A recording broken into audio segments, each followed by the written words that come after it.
Atiawa. When the radio's on and the sound is hot, you just have to enjoy. There's no way to stop. That's where it sounds like the best every day of the week. Better than all the rest. We let the music speak. All the best throwbacks, 90s and more. Atiawa Talk. All the best throwbacks.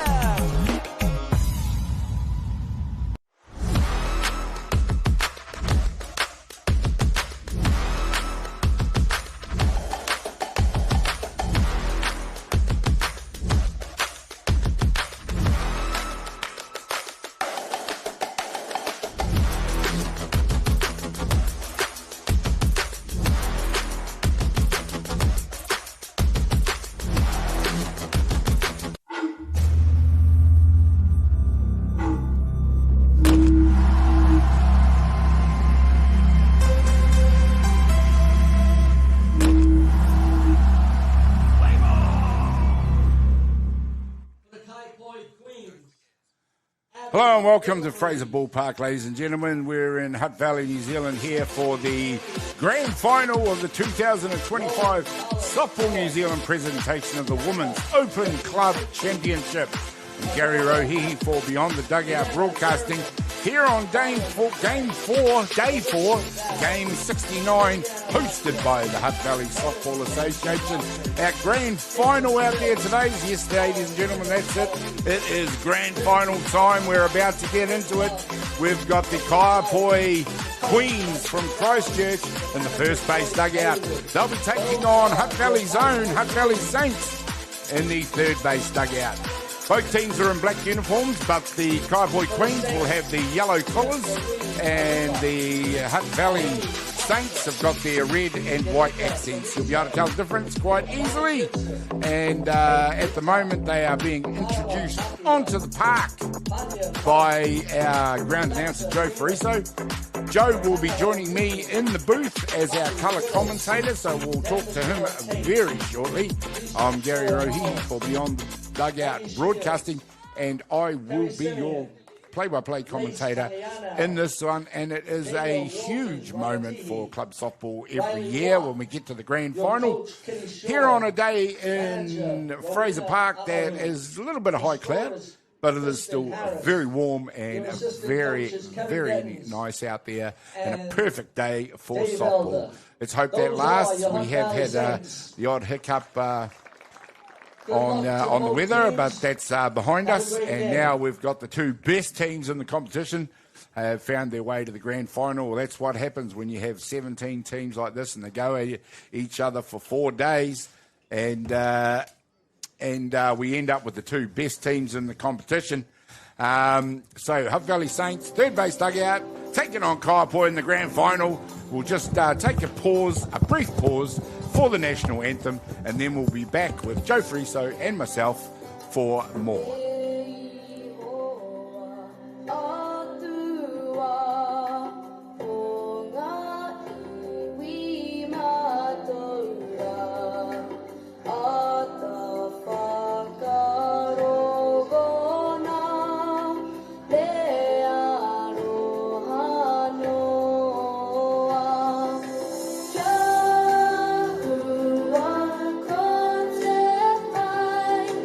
Yeah.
There we go, ladies and gentlemen. It's always a rousing moment to hear the national anthem that kicks us off for a rousing grand final. Joe Fariso, great job out there on the introductions, Joe. But this is the big one, isn't it? The big show. It's This what is we've all the been big looking one. forward That to. national anthem raises the hair on my arms. We're ready for a barn-burning game. Kaiapoi, Queens. Well, the commentators, Gary Gaz, Rahihi, and Joe say it ain't so Fariso. We'll be live and bringing you the best presentation of Beyond the Dugout softball that we can. The 2026 Club Nationals. Hand it over, Gary. The Gaz and Joe show. There we go, the grand final. We're going to just quickly take the moment while the players take the diamond. We're going to run you through the lineups. I'm not quite sure who the top of the order is. It looks like it's going to be Kaiapoi, so we'll start you with their batting lineup. Leading off for them will be number 18, Britt Vonk. Mackenzie Bailey McDowell will follow her. Number 7, Lindsay Thomas. Then Narissa McDowell, followed by number 21, Meliana Markia. Caitlin Sill, Heaven Sampson Loughley, and Al Spinis Valenos. Then Honora Hess. And, of course, the DR will be left fielder Carlin McClay. There we go, and we'll also give you the defensive lineup out of right field. Riley Watt for Hutt Valley Saints, Poppy Brittle, Marama Markia. Danica Friso at shortstop, Lacey Tungiano at third base. Second base, Denver Shaw Tate, Misha Shaw Wallace at first. Pania Monk doing the pitching to catcher behind the dish, Ivani Gibson. There we go, ladies and gentlemen. We're ready to go as the pitchers take their warm-ups. And out there pitching for Hutt Valley Saints was scheduled to be on the list, Pania Monk. We do have another pitcher out there. We'll get you that in a minute. Arini Costa. Irini Costa comes in to do the pitching. Yeah, Arini was Number the DP. 11. Yep. And DP in the order. They always spring these things on us, Joe. No doubt about it. Yeah, they just wanted to have Arini in the DP spot and then switch that just at the game, and then they can swap Panya in later on if they wanted to. Well, Joe, we've got two fantastic teams out there. It has to be said that Hutt Valley Saints came through via the game this morning, the semi-final, in which they really did put the hurt on the Giants from Brisbane to the tune of 9-0. Who do you think is, just give us one person to watch out there that the people at home might want to pay particular attention to? Well, I would look at for the Kaiapoi Queens, you can't go past Lindsay Thomas, the catcher. She's been hitting the ball really well. And for the Saints, I think the person on the mound, Arini Costa. Kaiapoi wouldn't have seen him much, and so that's why I think Kitty Shaw would have made that change. Arini Costa came over just after December from Italy, and a lefty against lefty. I think that's one of the reasons why also. So let's keep an eye on that. So we've got European player on European player out there right now, the opening batter, the leadoff hitter for Kaiapoi Queens, number 18, Britt Vonk, hails out of Holland and is a pro. She's been all over the world playing, and she's another one who's been setting the diamond alight. Not only with her batting, but keep an eye on her defensively because she is a live wire out there at shortstop.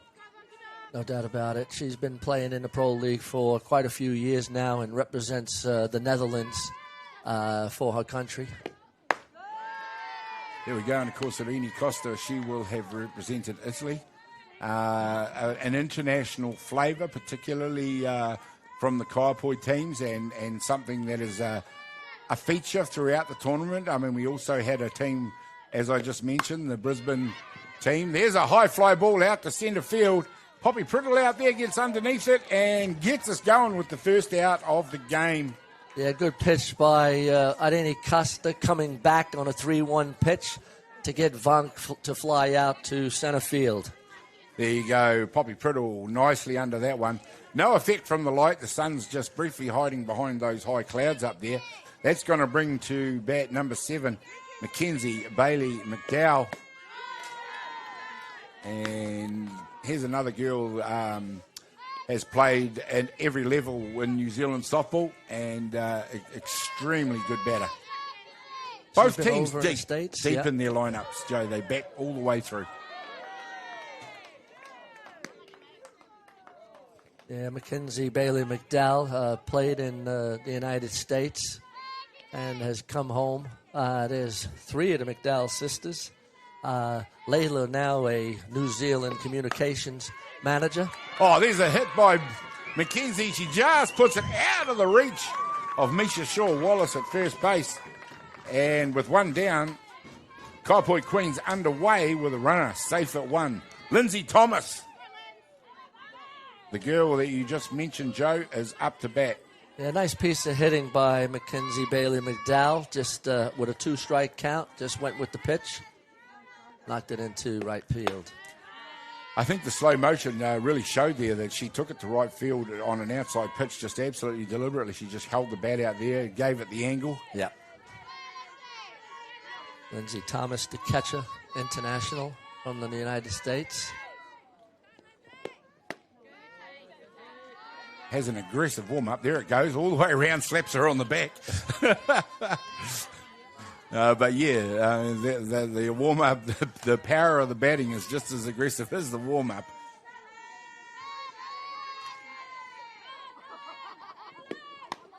There we go, pops that one back. It's gone over the top. Too far back to land on top of our commentary position. Good crowd out there, Joe. There's a great crowd, Yeah. and we had that bad weather on Friday. Well, that's been gone and That's dusted. a memory, isn't it? That is That's a memory. a distant memory. Yesterday was a beautiful day for softball, and today also the sun is out. Hutt Valley putting on the weather. No better place to be than Fraser Park, home of Hutt Valley softball. Here we go. One of the spiritual homes of softball in this country is Fraser Park. Beautiful setting. The trees all the way around. Some of the fences have opened things up a little bit, and I actually think it looks pretty good. And maybe they need to do something about not hiding the park behind And that's again. an infield pop-up. Lindsay Thomas pops it up to Misha Shaw-Wallace at first base for the second out.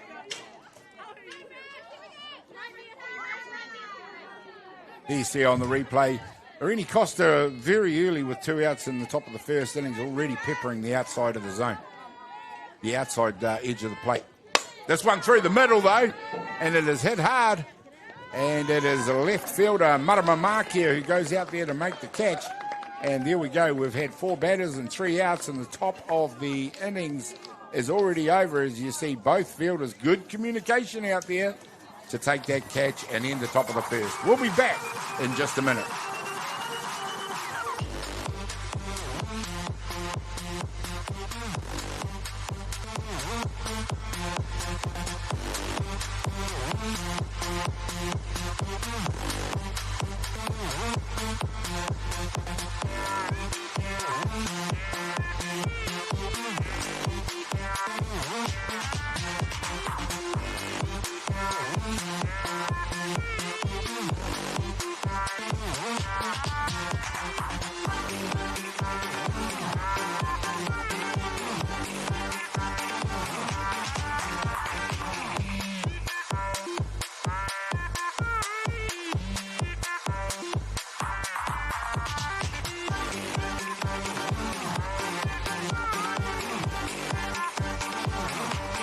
There we go, Joe Fariso. We are in a beautiful setting for a grand final. We've had the top of the first innings already and no score. And we go to the bottom of the first innings. I'm going to just quickly run you through the 2 lineups, this time in reverse. Of course, the batting lineup for Hutt Valley Saints will be led off by Mediana Markia, followed by Danica Fariso, then Lacey Tungiano and Ivani Gibson. Denver Shaw Tate, followed by Poppy Priddle, then Misha Shaw-Wallace and Irene Costa, and rounding out their order will be Riley Watt. For Kaiapoi Queens, there we go. Heaven Sampson Lofty out at right field, Narissa McDowell out at centre, Carlin McClay out at left field, Mediana Markia at second base. Marama Markia Gary was the opening batter for Hutt Valley Saints. My apologies to those two girls. Britt Vonk at shortstop. Amora Hesp at third base. Second base is Mediana. Alspilus Valanis at first base. And doing the pitching out there is Mackenzie Bailey McDowell. And she's pitching it in to Lindsay Thomas behind the dish.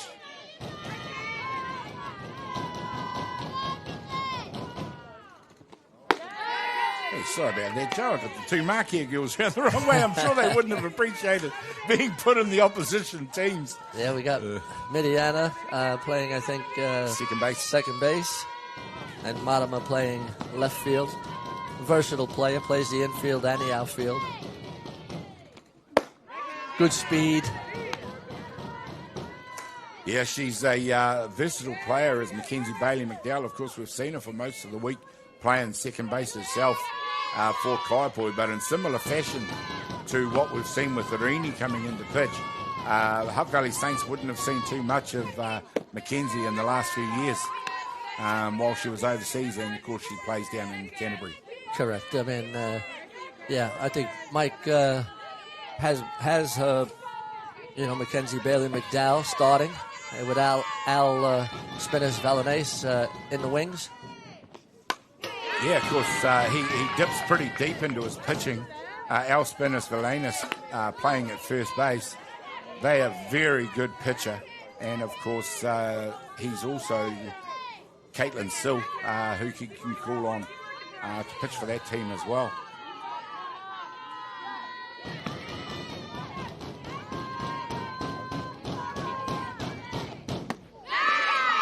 There we go, and it's Bailey McDowell that gets the first out, strikes out Marama Markia to bring in number 2, Danica Fariso.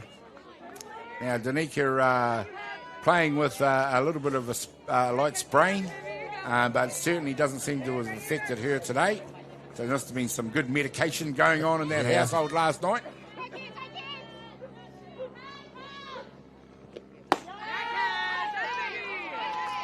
Yeah, definitely almost a step up in velocity from most of the pitches we've seen. Yeah, she has a good pace on that at the moment. Yep.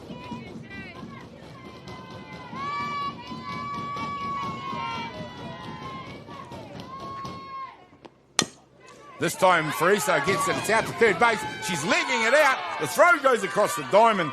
And there we go. Nice fielding out there by Honora Hesp to pick that up and throw it to first base. Both infields are very tight. Do a great job of backing up their pitches. No doubt about it. It was a good play. Just a little squibber down the third base side. Third base came up quickly and got the speedy Danica Fariso. The ankle might have been a little bit troubling there. Lacey Tangiano. But make no excuses for that. It was a nice play by the third base. Lacey Tangiano comes up to bat now, number 20 for Hutt Valley Saints, and she's having some day already. They came through the qualifying game this morning, and she has been hitting the ball very hard. That one low in the zone. A little bit of a surprised expression from Mackenzie out there.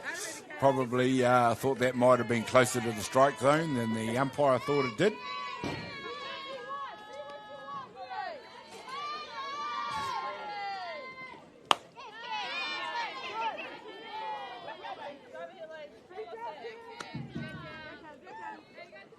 Of course, the umpiring team out there, the other team out there, the team in blue, Heidi Leithart behind the dish, Nikki Ogier out there on first base. We've got Dowie Sutton at second base and Liam Stewart, a full complement of blues out there, keeping an eye on the athletes, making sure everybody behaves, Joe. Yeah, no doubt about it. 3 balls, 1 strike on Lace. Bottom of the first inning. What a crowd out here, enjoying the weather and some fantastic softball throughout the week. There you go. McDowell fires that one through the zone. There's a nice strike on her. She has been pitching a little bit around the zone to Lacey because she does possess a very powerful bat. 3 balls, 2 strikes. Bottom of the first, no score.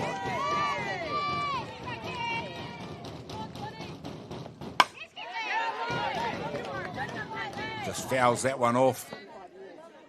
Good pitch too, Joe, so you have to get a piece on those just to make sure you stay in there. Yeah, well, that's right. Good hitters do foul off good pitches, and then they make the pitcher try to come back into the zone just that little bit more. Hey, we got a barbecue going out in right field. Well, normally we have food delivered, but I don't think we're going to see any of that, Joe. This one's out front. It gets popped into right field. They're coming from everywhere to get it. They're unable to take it. Mark, here it is, who eventually loses her glove, picks it up, fires it into the diamond, and Lacey Tangiano is back on base. Here it is. Let's see it. Here you'll see again. We see the outside pitch, and again it's taken to right field. Both players in a near collision, and that could have been disaster for Kaiapoi. But as it is, Hutt Valley Saints with 2 down and a runner on 2 is an early opportunity for them to impact the scoreboard. Lindsay Thomas going out to Mackenzie Bailey McDowell, just settling it down after that play. It was sort of a Texas leaguer right in between the second base and right fielder. Pitcher hasn't necessarily done anything wrong there because the batter hasn't hit it properly, but they still just bloop into that no man's territory. It's a nice pitch on the outside, just too far outside the plate. Here we go, everybody taking shelter from the warmth out there at the moment. There you see people all around the outfield there enjoying the beautiful conditions, enjoying this grand final. This time again, it's taken to right field. It has gone deep. Just foul. And goes just foul.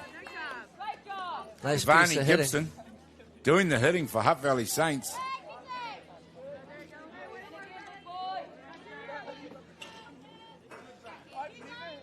Great job she's done for Hutt Valley Saints. She comes in this 4th spot. She's also now had to come into behind the dish to catch for the injured Kerry Simeon.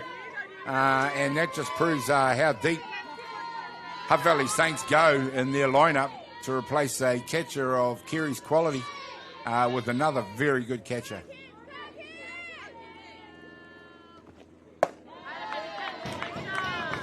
A little bit higher in the zone this time. 2 balls, 1 strike. Avani likes to go to right field. She can extend her arms. It's what she likes to do. She's a bit of a cricket player also. Number 7, Matangi Honuku, is doing the running out there at second base. And if she gets an opportunity, she is fast. Yeah, Lindsay Thomas and Mackenzie Bailey McDowell just sort of gone out there a couple of times just to talk about the zone and maybe the signals, making sure they're on the same page. 3 balls, 1 strike. It's a hitter's count. Ivani Gibson in there. It's a nice pitch this time. Paints a stripe down the outside of that plate for a strike. Yeah, again showing some good pace and just on the corner there.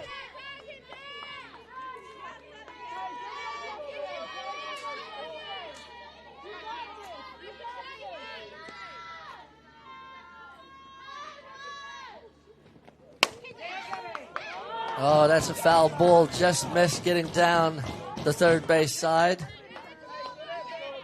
First base side. You're hearing it on the ambient mic, ladies and gentlemen. That ball is coming very crisply off that bat. Full count now. There's a great battle going on out here between batter and pitcher.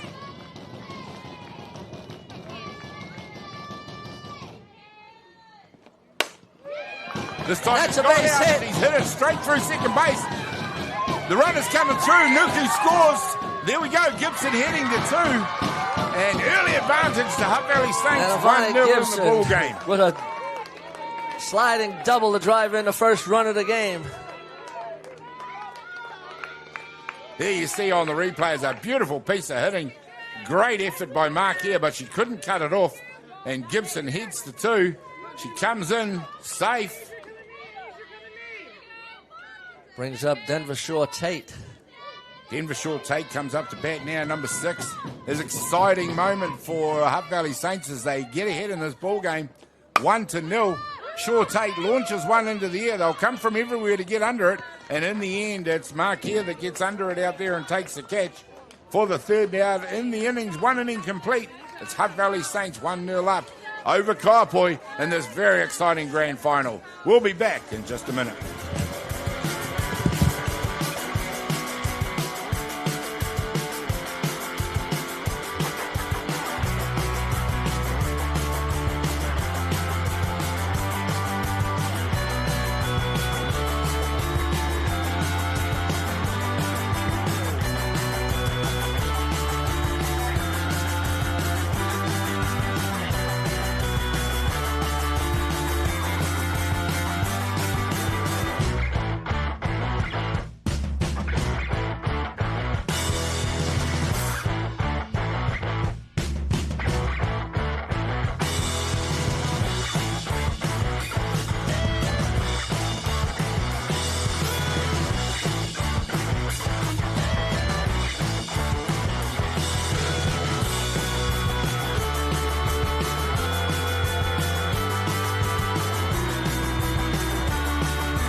Welcome back, ladies and gentlemen. We're into the second innings now of the grand final here at the 2025-26 National Open Club Championship Softball for Women. It is a beautiful day here at Fraser Park. We are on Diamond 1 Sorensen Field, and Hutt Valley Saints taking on the Kaiapoi Queens. It is 1-0 Hutt Valley Saints. Joe, we just talked about Kaiapoi came through and had the rest this morning after beating Hutt Valley Saints quite convincingly in that 5 o'clock game yesterday. Well, one of the things, Kaiapoi did beat the Saints in yesterday's 5 o'clock game, and Saints then did have to play the Brisbane Giants, and sometimes playing that early game gives you a little bit of momentum. The bats were working for the Saints. They beat the Brisbane Giants 9-1, and so they bring a little bit of momentum in with the sticks, and also now with the change of pitcher to Irene Costa, just throwing a little of that variance in there. It's a little early in the ball game, and this Kaiapoi team do hit.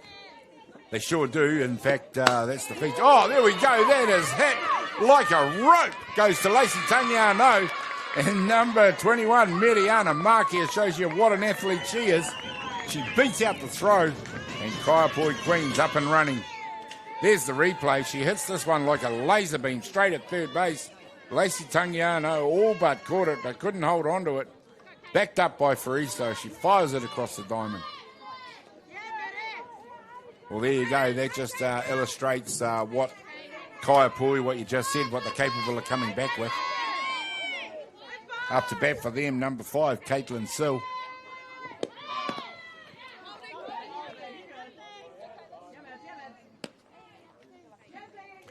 Yeah, I certainly don't think, Joe, we've seen the final score in this ball game. That's for sure. These two teams are both too good with the bats for the runs to end there.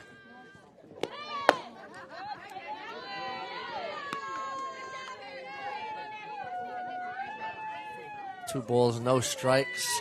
Irene Costa will want to make sure that she lets the defense play. There you go. Costa rears back to go again. Fires one through the zone. Still takes it for a strike.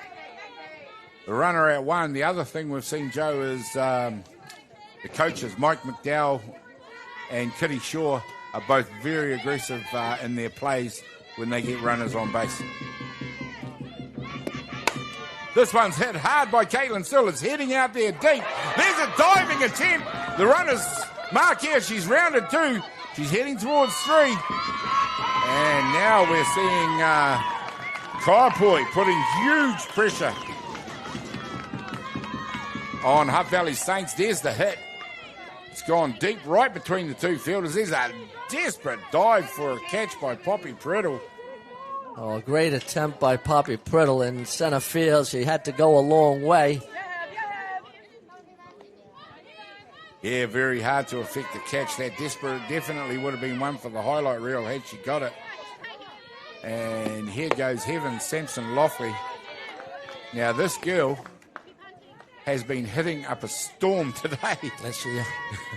So you're going to have to be careful here. And when she gets on base, she can scoot around the diamond as well. Looks to do things in a rundown situation. There we go. We've got the rundown going.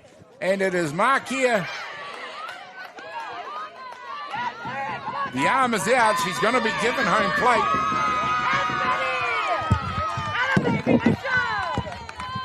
She's going to be given home plate as umpire Stewart has awarded the interference. Umpires will confer as Kitty Shaw rightly has come out to question it. There's the rundown instigated by Markia. She comes in, she ducks under there, and there is what they are saying is the interference, as that player was all over the top of her.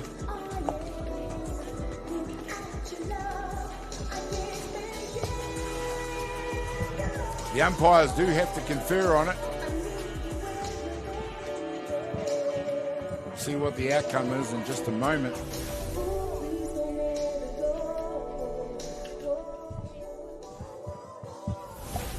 It's always a little bit of a shame when these conferences happening. I think she ducked under. She ducked under the tag.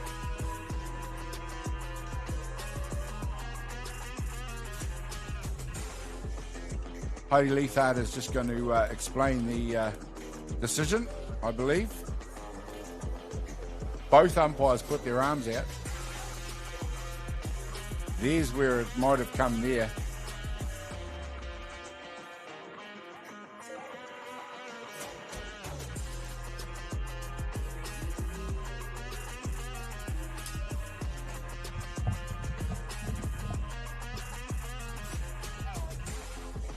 Mark here is back out at 3. So they had the suicide squeeze on. The reason why Makia did not score is she was heading back to third base when the obstruction occurred. So that's the base she's given, back to third. Here we go. Well, Joe, very exciting. Yeah, exciting already.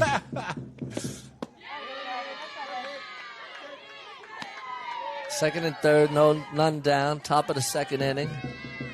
Here we go, and it is Samson Loughley in the batter's box still. We are as we were with the runners on 2 and 3, and it is still none down, so still an extremely dangerous moment. As you see, Loughley has hit it hard into centre field. Again, the catch can't be taken. This time, Mark here comes home unimpeded and scores the tying run.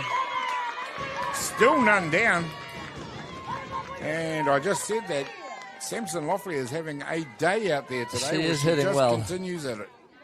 She is hitting well. It was just unfortunate the obstruction occurred, which kept Midiana on third base and gave her the opportunity to score. They still had a runner at third base anyway. And so they're going to just have a little bit of a conference here with the 1-3 play. They've just got to calm down, and that's what this will be all about. Talk about the possible plays that are on. Maybe looking for a double, Joe. Yep. Al Spinners-Valanis comes up to bat now. Having a great day out there as well. Having a great tournament. Whether it's batting, fielding, or pitching, they are always in the competition.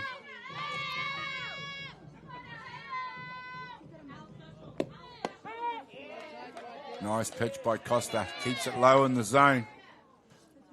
Samson Loughley, no movement yet. You'd have thought she'd have taken 2. She will take 2 at some stage. We'll see which way Saints play the 1-3. Whether they go for the runner.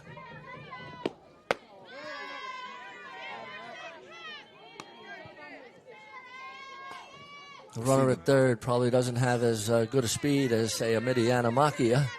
Caitlin Sill, yeah. Interesting, she didn't back up very far on that. She is expecting something to happen. This one through the zone. Nice pitch. Spinners-Valanis being very, very patient out there. 1 ball, 2 strikes. I would expect to see Heaven Sanson Loughley in motion.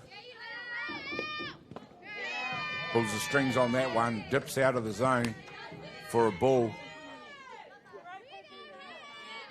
Mike McDowell normally manages to cook something up in these situations. No doubt. 2-2 count. Yeah. None down.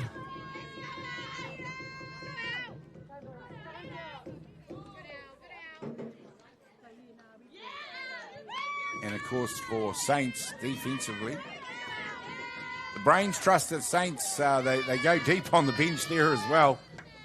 International coaching all over the place. One's hit straight back to Costa.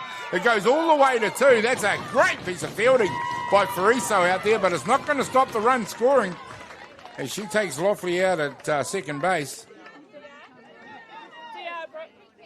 It was a hit ball. I think Costa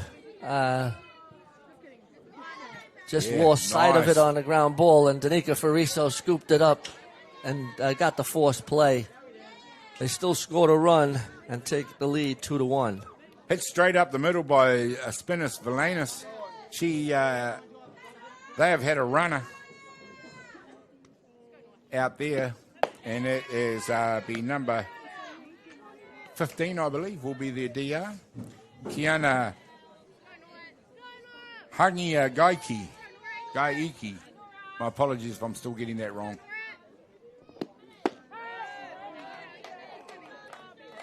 You're doing a good job with that name, Gary. We do get tripped up by a few, and we do try our best. Thank you very much for that, Joe.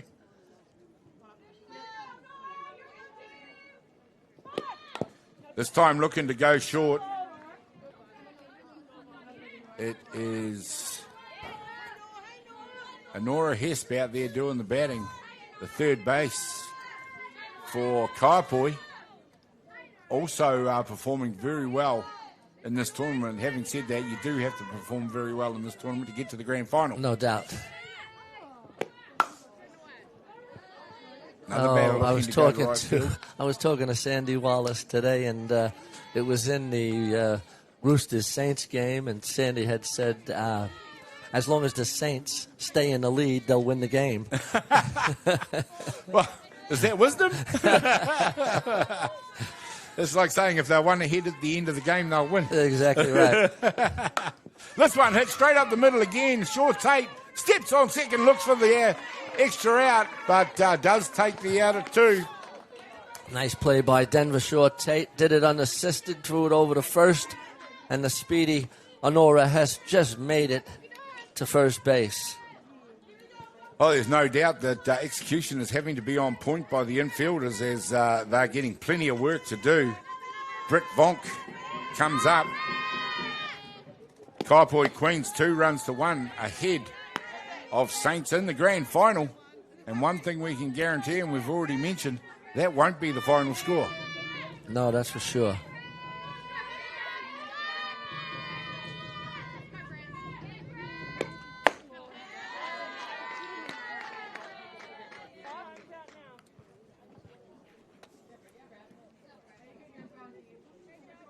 Just a little conference out there on the mound.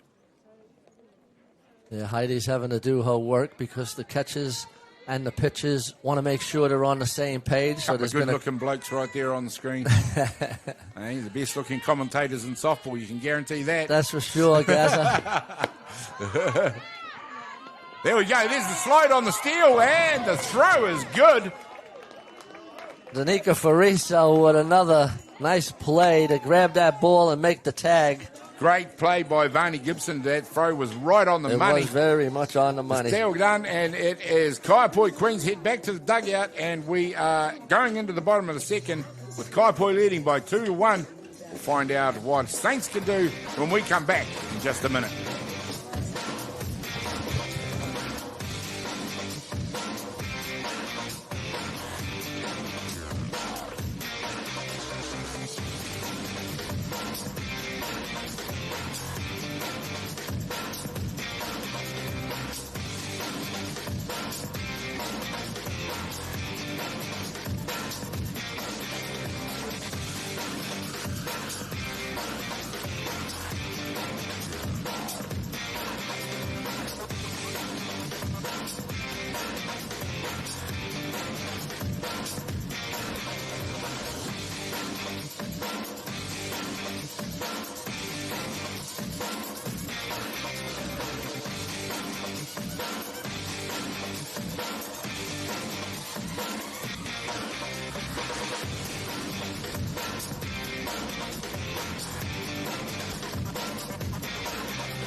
Welcome back, ladies and gentlemen. We are now in the bottom of the second innings here in the grand final, day 4, game 69. It is Hutt Valley Saints taking on the Kaiapoi Queens in an absolutely magic day for softball here on Sorensen Field.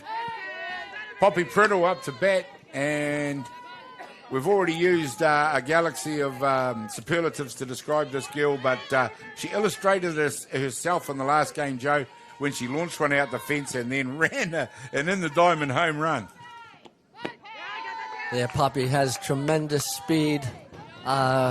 Plays in fantastic center field, as you saw in the previous inning. Okay, she didn't make those the catches, but she went a long way and stopped those balls from becoming extra bases. Well, she's only a matter of months into her softball career as she launches one into left field, and around first base she goes for a stand-up single. Poppy Priddle gets him going. There we see she just waits on it. And again, we're seeing a lot of off-field hitting from all the batters. Beautiful piece of hitting there. Of course, being a lefty, the off-field for her is out in left field. Misha Shaw-Wallace up to bat now. Again, another one that's got a lot of talent with the bat. Shapes the bunt straight away. Yeah, the third base for Kaiapoi is coming up, but Al Spinas-Velanese is staying back a little bit further. So if the bunt's going to go down, it should be down the first base line, I would say. There it goes. Joe predicted it. It was a good bunt, just spun foul. Exactly where it needed to go. Nice job by Shaw-Wallace, but it just goes foul. Calm heads out there. You could hear Spinas-Velanese telling them to leave it alone, let it go foul. Good communication out there by the defense.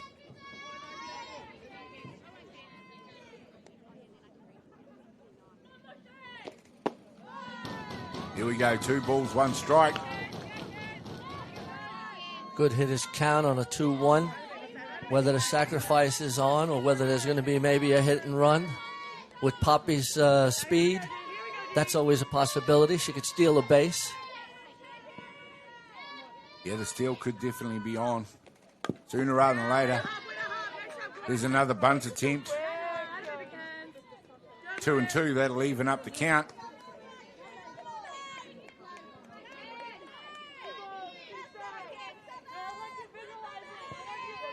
One in the pitcher's favour now. Mackenzie Bailey McDowell out there on the hill.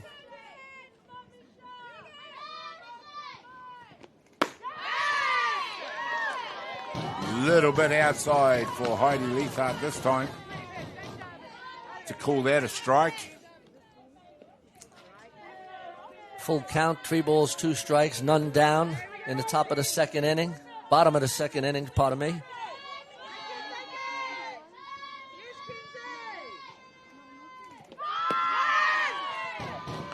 She was going on a 3-2, but it was a base on balls, and the Saints have runners at first and second, none down.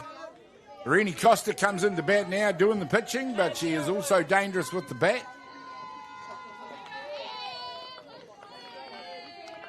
And we're now getting into dangerous time for Kaiapoi, as it is Saints with none down, with runners at 1 and 2. Looking to impact the scoreboard. As games are finishing around the diamonds, we are seeing the outer oval there, so to speak, filling up more and more. It's beginning to look a real picture with all those spectators out there.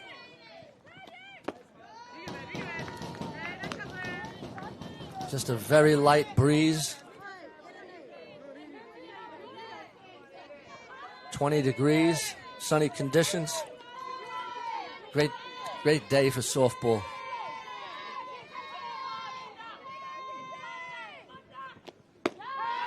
Yeah, this time McDowell fires a strike across the outside of the plate.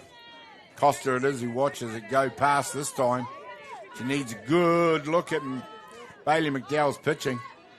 We talked about not having done a lot of pitching, especially the Saints. They won't have seen much of her, if at all, in this tournament. This time she's launched one high in the air. It's going down the throat out there of left field, which is now Carlin McClay. Had to wait a long time for that one to come down. Again, it was off-field hitting. Nice play, Yeah, nice and job. the left fielder just battling the sun a little bit. It can get tricky out there around this time, and as the day progresses, the sun from behind home plate can get very strong. Yeah, the local Hutt Valley players seem to deal with it very well. They have to play with those conditions day in and day out. We have seen fielders at times struggle with it, but both teams have to play in it. So both teams have to put up with it. This time the steal from 3 is on. And umpire Liam Stewart out there right on the spot. Poppy Priddle showing you how fast she is. Steals third base. There we go. Up to Kaiapoi. There we go. One of the supporters out there. Yeah, Poppy Priddle just beat the throw. The tag was there, but a hand was in already. Just goes to show you that how exact you've got to be to get someone who's as rapid as her.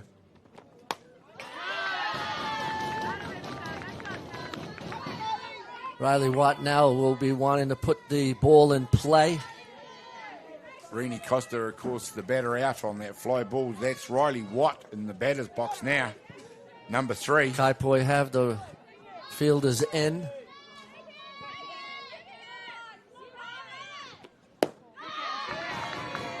With only one out, Joe, is a sacrifice play on here.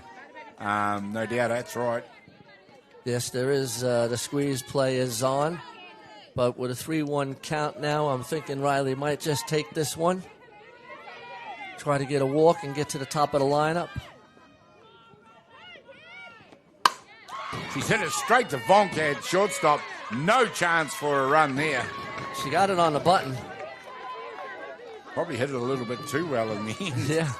Yep. Here we go. You see the replay there. Straight through the zone. She puts the bat out in front of it.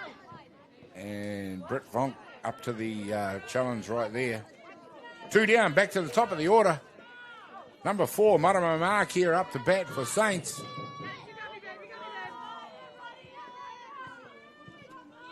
Already shown us what she can do in the ball game and in defense. Struck out in her first at bat.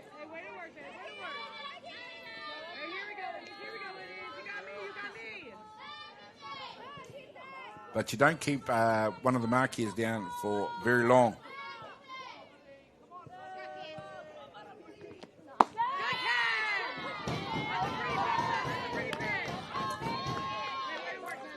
Some nice pitching going on out there. That one just a little bit too far off the plate. Called a ball.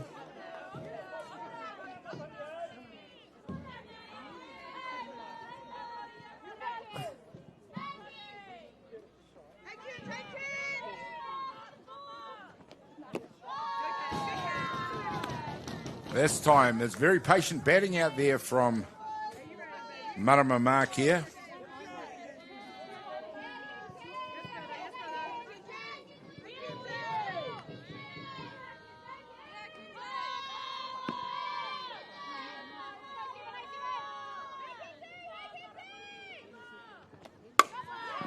That's going to Hit be hard up the middle. a run scores, And the a run's base going to hit. score, even up the ball game. Wonderful job by Marama Mark here. That's a infield single.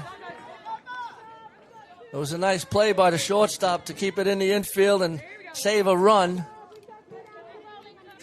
That would have scored 2. Here we Brings go. up Danica Fariso, the shortstop.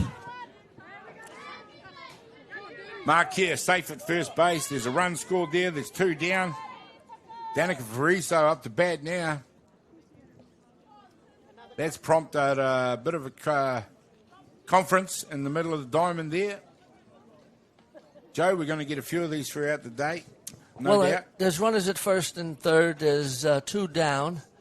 I guess they're just going to work out whether if Marama maybe steals tries to steal if the throw is going to go down to second base, or is it going to be the second base possibly coming up to stop the run? So it's working on the defense at the moment. Just making sure they're all on the same page. And Kitty Shaw will be doing the same with Marama and Matangaho Nuku. Of course, Matangaho out there at third base doing the running.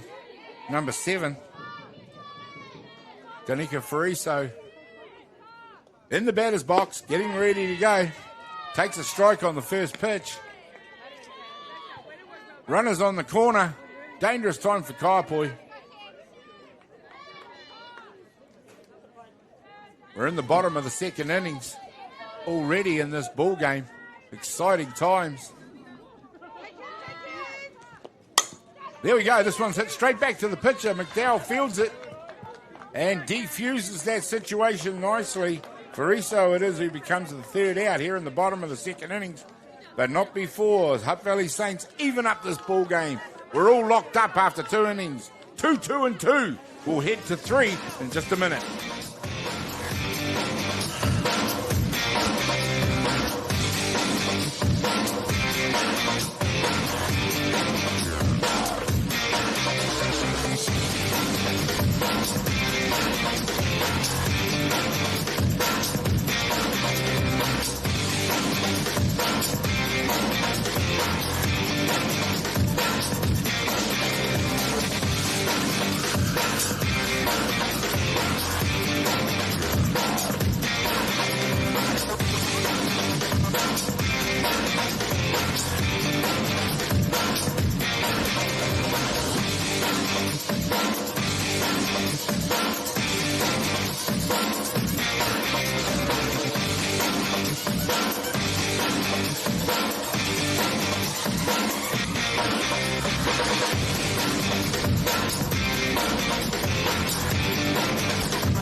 Welcome back, ladies and gentlemen, to this ball game that is very tight and it is very tense. The grand final here, it is 2 apiece between these two great teams, Hutt Valley Saints and Kaiapoi Queens. Kaiapoi it is up to bat now. Britt Vonk, the leadoff hitter, out there going to work. It will be Vonk, Bailey, McDowell, and Thomas. Top of the third inning. Top of 3 it is.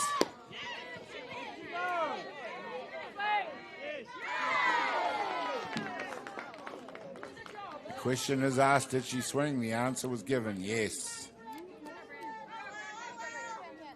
2 balls, 1 strike on the batter. We've already seen Vonk's power when she launched one yesterday over the centre field fence. She's got a great eye. Tough to strike out. Great speed. One of the premier hitters in the world.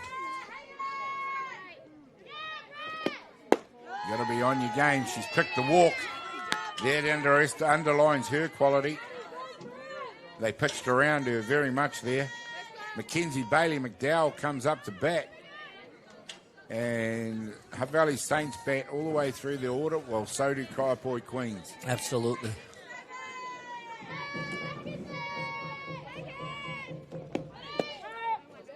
In some ways, they're almost like mirror images. Teams are very similar in terms of power with their bat. Even the style of play is quite similar. They're very attacking. Mackenzie Bailey McDowell had that base hit first time up. There's another off-field hit. It's going deep. They're coming from right field to try and cut it off. Can't do it. Riley Watt's got very good speed out there. Again, there's 2 strikes. We'll see what Mackenzie Bailey McDowell does here. Just trying to protect, put the bat on the ball. We'll see also if Britt Vonk, if Mike McDowell has Vonk in motion. Yeah, that's a definite possibility. Mike McDowell, the coach for Kaiapoi Queens, loves to get his runners moving. And if bunts aren't being laid down, he will steal them. It's not a matter of if, it's when. Exactly right.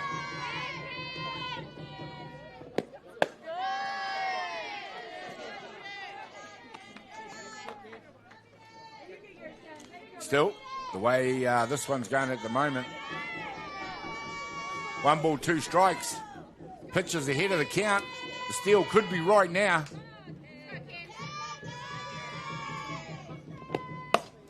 This one's gone to right field. It's gone very shallow. It finds the grass out there. Vonk's in motion.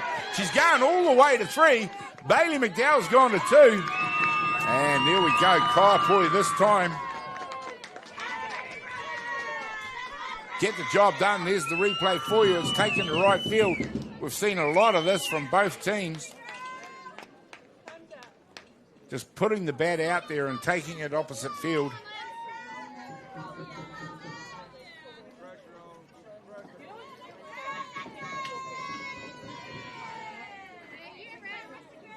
It's as a batter, Joe, you see what they're doing consistently out there. I mean, to explain it to the guys out there, hitting to right field is going against the natural way a right-hander would hit the ball.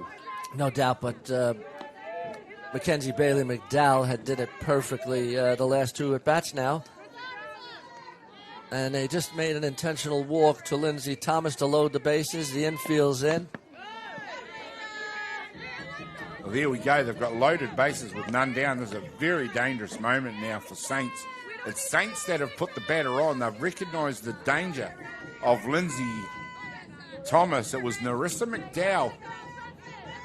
We've seen who can also move the runners around. And she's hit one hard at shortstop. That's a great pickup by Fraser. And double play. As we've seen, Bailey McDowell almost gave it away there by slowing up as she got to the base. That is a no-no. A beautiful play by Danica Fariso. Outstanding defense. And you cannot keep Fariso out of the game. She's just bossing it out there from shortstop. And from none down in danger, it's still a dangerous situation. But you now have 2 down.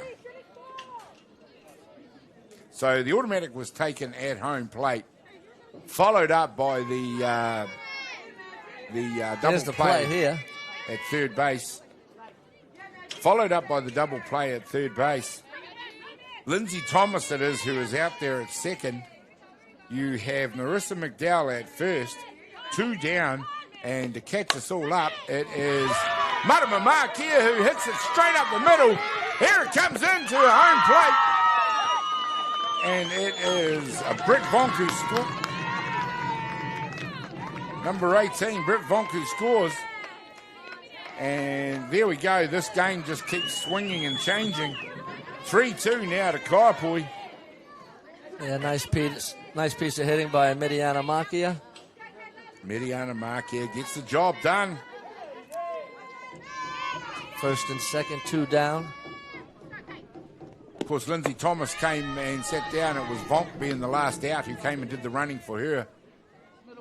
That could have made a big difference, too, because Vonk has very good speed. Anybody else, they would have had a play at the plate. Yeah, absolutely. Vonk was the first out originally. Came in to do the running. Clean pair of heels. Mediana Mark here out there at first. Narissa McDowell at second. This one's hit hard, turned on by Caitlin Sill.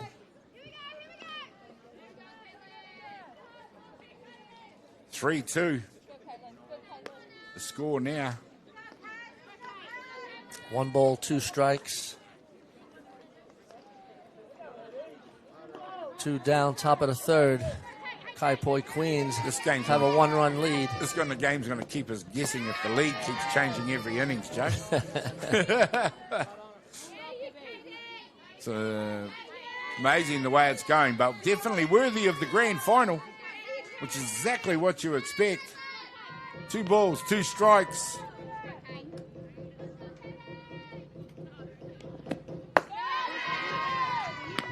There we go. Nice job being done out there by Sill. Making Costa throw a few pitches out there. 3 balls, 2 strikes. Saints are still not out of the danger zone yet. They'll want to try to get Sill.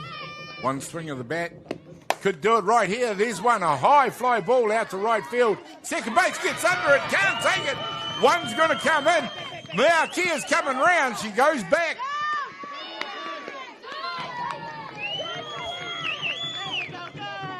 There you go. Time has been called.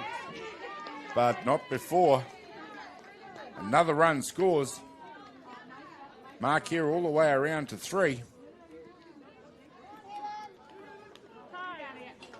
Caitlin Sill gets the job done with another one of those little pop flies. Yeah. Joe, we've seen a few of them now. Yeah, it looked like Denver Shore Tate was battling with the sun a little bit. As we said, it gets a little tougher as the day progresses. Yep. And one of those pop-ups that just drop in again. Here we go. You don't have to read Mike McDowell's mind there. He's just told Evan Sampson Loughley to just keep the swing flat. Flat swing's all you need. That's what he said to her. 2 down. 4-2 the score to Kaiapoi now. And it is Saints who need the out. There's a nice pitch on the inside.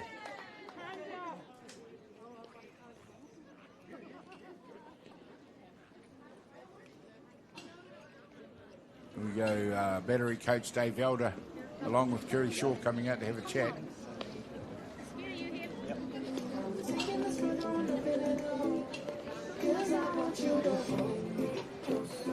We'll see what that is.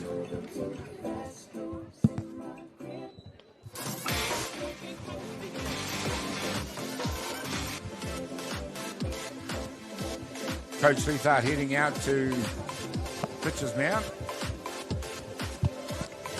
Not 100% sure what that was all about.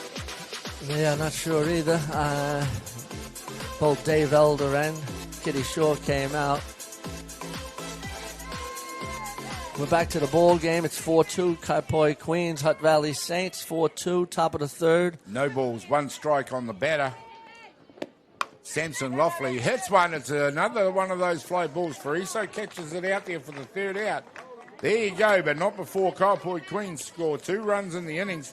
We'll go to the bottom of the 3rd with them leading the ball game by 4-2. We'll be back with a lot more action in just a minute.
How many times have you seen that ball and you need someone rapid who can get that ball back in the diamond? Exactly.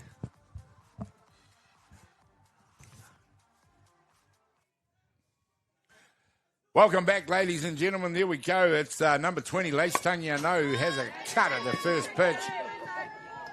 And what a ball game we have here right now, Joe. It's 4-2, Kaiapoi versus Hutt Valley Saints. And Hutt Valley Saints now, who are going to have to dig and find something. They've managed to so far in the ball game. Let's see what they have to offer us this time. And they're in the right part of the batting order as well. Absolutely. Lace Tangiano. There's a drive. Drive up the middle. And there's Narissa McDowell who gets under that one out there and takes the catch for the first out. And she tunked that one, too. Lace Tangiana with a fly out to center field. She got all of it. Just underlines just the sort of form she's in at the moment. Yeah. That goes another 2 or 3 meters, and that's over the fence. Yeah. Ivani Gibson comes into bat now. Just a dangerous time for Saints. They need to keep scoring runs, keep the scoreboard ticking over. Yep. They need to stop Kaiapoi from going on one of their runs. There's one out to shortstop. Here comes the throw. It's not controlled.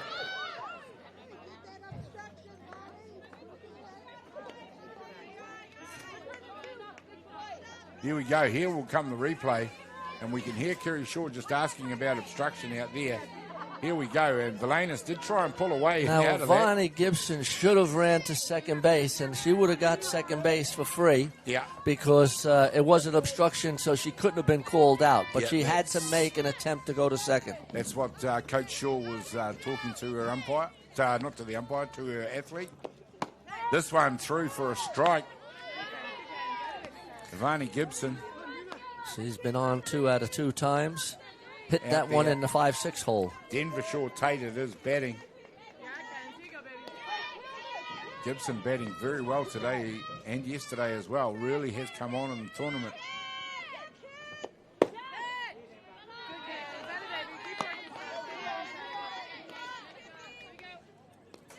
Shaw Tate would probably, by her standards, want to be hitting the ball a bit more regularly. No doubt about it. She's a good hitter.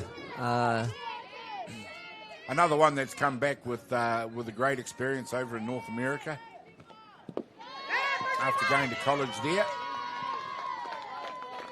Comes back a better softballer as well as an educated young lady. Ivani Gibson takes second base on that drop ball. Just gets away from Lindsay Thomas. One down with Shaw Tate up to bat. 2 balls, 1 strike. It is up to Hutt Valley Saints now can answer. They're 2 runs down in the ball game, the grand final here at the Women's Open Club Championship.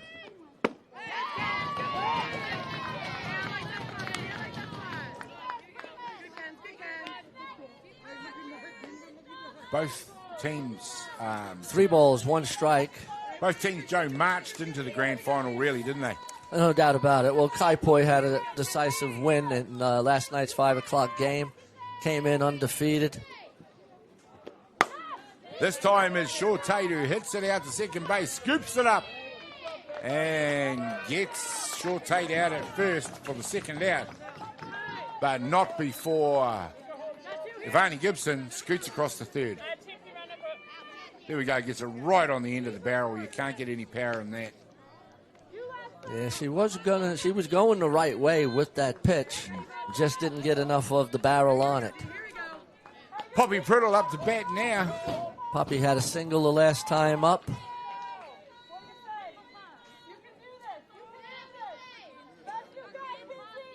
There she goes. The pitch comes in now.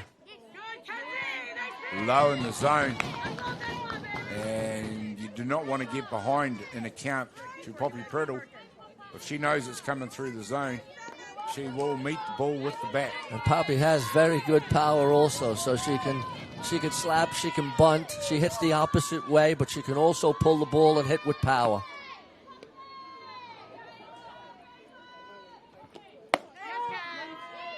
Watches this one go through the zone. Looks like there's been a little bit of a conversation around there about staying patient, taking a few pitches. You can hear Al Spinis Villanis talking to the pitcher. Oh, this one's popped into center field. They're coming right to get it. The catch is made by Narissa McDowell, who goes a long way to get that one. And there you go, ladies and gentlemen, as we see the replay there, that was a moon shot to center field. She moved a good 20, 25 metres to catch that. And there we go, 4-2, the score remains. That is what Kaiapoi will have wanted. Now it's up to Hutt Valley Saints to see if they can do the same. We'll be back to find out what happens in just a minute.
Welcome back, ladies and gentlemen, as we are enjoying a very tense grand final out there at the moment. 4-2. Joe, we just talked about it. One of these teams was going to have a 3 out without impacting the scoreboard. It's Kaiapoi that got it. It's up to Saints now. They can't let too many innings go past and allow Kaiapoi, as the first out is made. It's Spinners for Lena, so he's the first out. And not allow Kaiapoi to score. They Absolutely, need to get out of the no inning. doubt about it. They'll just want to get out of this inning with no runs and then get back to use the sticks. That's the key component right there. Use the sticks. And Nora Hesp with 1 down here in the 4th inning. Top of 4 it is.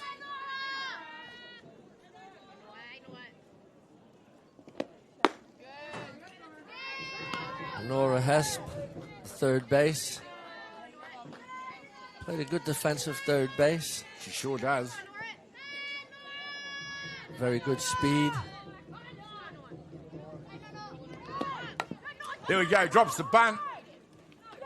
Nice work out there by Costa to take the out. And goes to the top of the pops with Britt Vonk up. 2 down, Britt Vonk up. There's the first leg of the double done by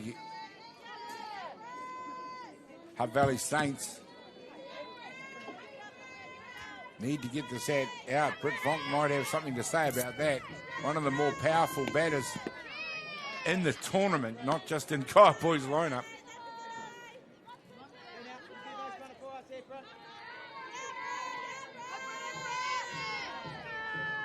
Saints get the first 2 outs of the inning. It's where they wanted to be. Now they want to make sure that they get Vonk. Oh, without doubt. This one is hit straight out to the fence by Vonk, and she is fast. New stand-up double for Vonk. Here we go, ladies and gentlemen. As shortstops out there are putting on a clinic, both of them. Mackenzie Bailey McDowell up to bat now. 2 down with a runner at second base. Mackenzie Bailey McDowell has been on her 2 times up. Here we go. Saints need to get this third out, but for Kaiapoi, they'll be looking to get runs, and Bailey McDowell has launched one. This is going to go all the way to the fence. It's going to score Vonk from second, and McDowell standing up at second.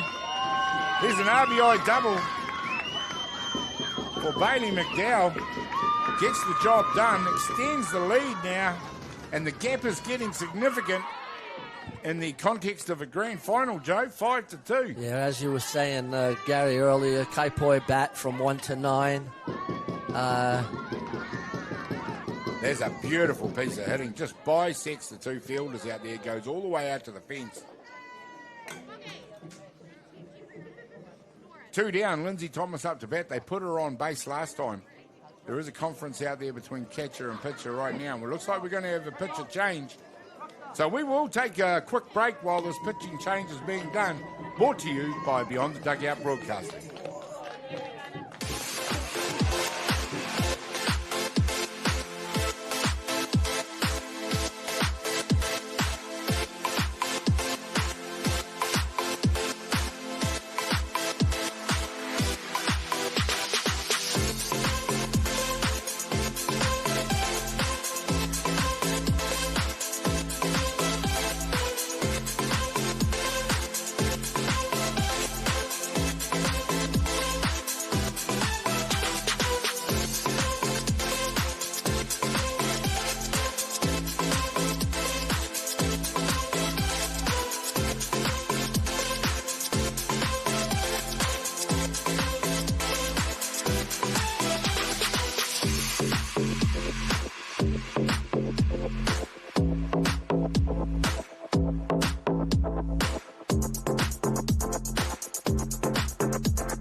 Welcome back, ladies and gentlemen, to this grand final. The pitching change has been done, and it is Pania Monk who comes in to continue this ball game.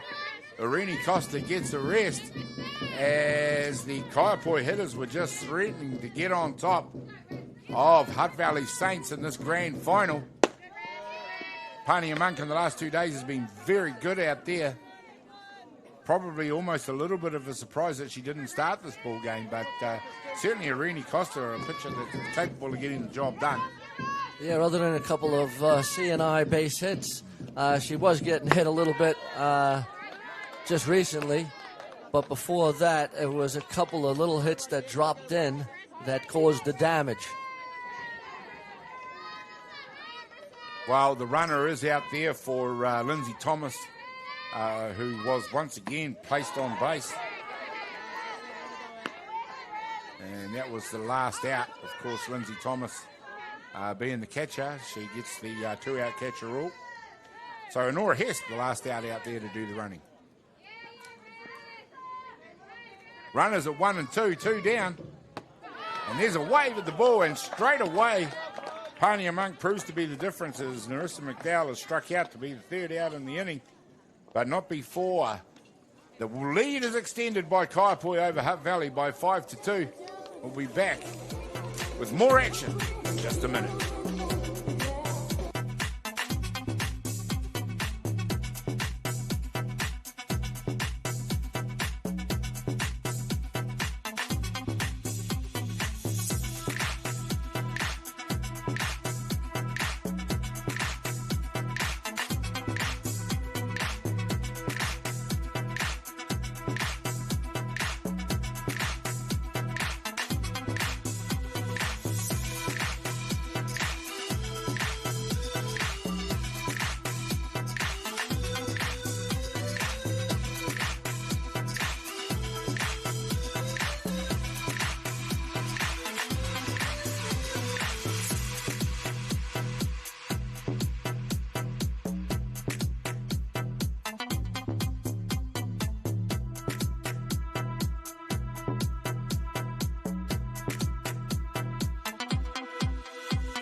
Well, ladies and gentlemen, this ball game is just getting into gear again. It is 5-2 to Kaiapoi, and we've seen a pitching change straight away pay dividends for Hutt Valley Saints as they are looking to get back into this one. They need 3 runs to tie, and probably need to do it pretty quickly as we are into the bottom of the 4th innings. We just were talking about the pitching changes, Joe, as we see Misha Shaw-Wallace hit one high into the air. Britt Vonk gets underneath to take the first out. But you were talking, Joe, about when Kaiapoi might make a pitching change of their own. Yeah, and I think, Mackenzie Bailey McDowell is pitching a good ball game. But I think if the Saints can score a run or 2 and put a little pressure on, I think you'll see Al Spinners-Velanis coming in to do some of the work. Nice pitch. In saying that, if Mackenzie Bailey McDowell continues to get out, then I think Mike McDowell will stick with her as long as he can. 5-2, 1 down. Costa up to bat. Irene Costa just replaced on the hill, but doesn't get replaced in the batter's box. There's a strike against her. 1 ball, 1 strike. Bottom of 4. 5-2 to Kaiapoi.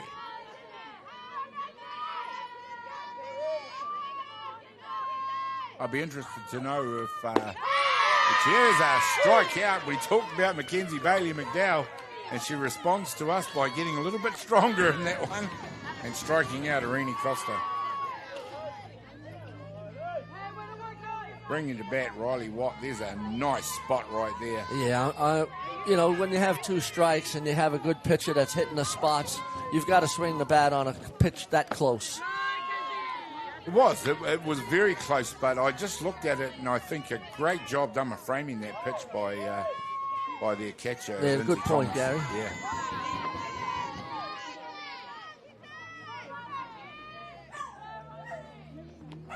This time hit hard into the ground by Riley Watt.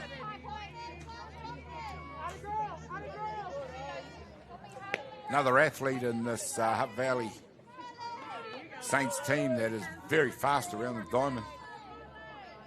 One ball, one strike. They do have a depth and speed. All they've got to do is get out there, Jay. Yep. Good high riser. 1 ball, 2 strikes, 2 down, bottom of the 4th. Oh, Saints scored a run in each of the first 2 innings. Were unable to in the 3rd. And that's a dangerous sign as we get towards the later stages of this ball game. And there's another great pitch. And Mackenzie Bailey McDowell seems to have just upped the ante a little bit in this inning. Yeah, against the lefties, she's painting that away pitch just perfectly. Lindsey Thomas is out there again. As you can see, Lindsey Thomas is moving on the outside pitch. It was always a ball. Riley was tempted, but held that's off. Full count, though, so that's a nice job by Riley Watt. She now has to finish it off and try and get herself onto base. We'll find out if she can do that right now. Yeah. Fouls one off. Good inside down pitch, and Riley fouls it off. Oh, Liam Stewart ruled the previous pitch was no swing for a ball, so a 3-2 count stays the same after that foul. Bailey McDowell leans back to go again. This time it's in the zone, and it's hit through first base by Riley Watt. There's a nice at-bat. Nice piece of hitting by Riley Watt on the 3-2 pitch. Here we see she just turns on that pitch. It's low in the zone, so she does a good job to catch up with it.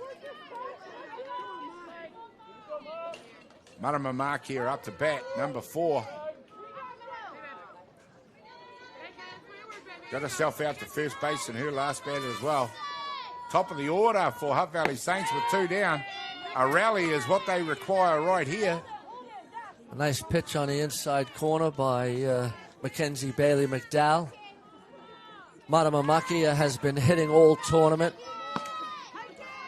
Haven't seen Kitty Shaw yet trying to ignite her running game out there and stealing bases. It's something that's been a hallmark throughout the tournament where she's been willing to do. We've seen Marama Makia steal 3rd twice in previous games in the tournament. So definitely can be aggressive with her calls.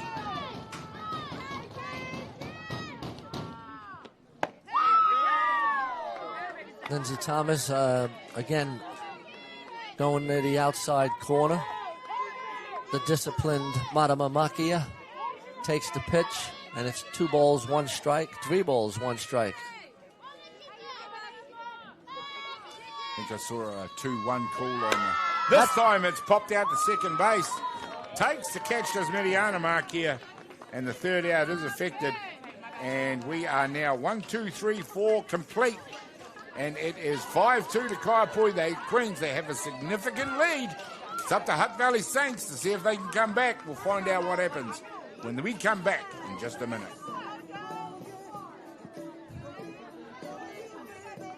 You know, there are a couple of good...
foul ball there from Mediana Markia.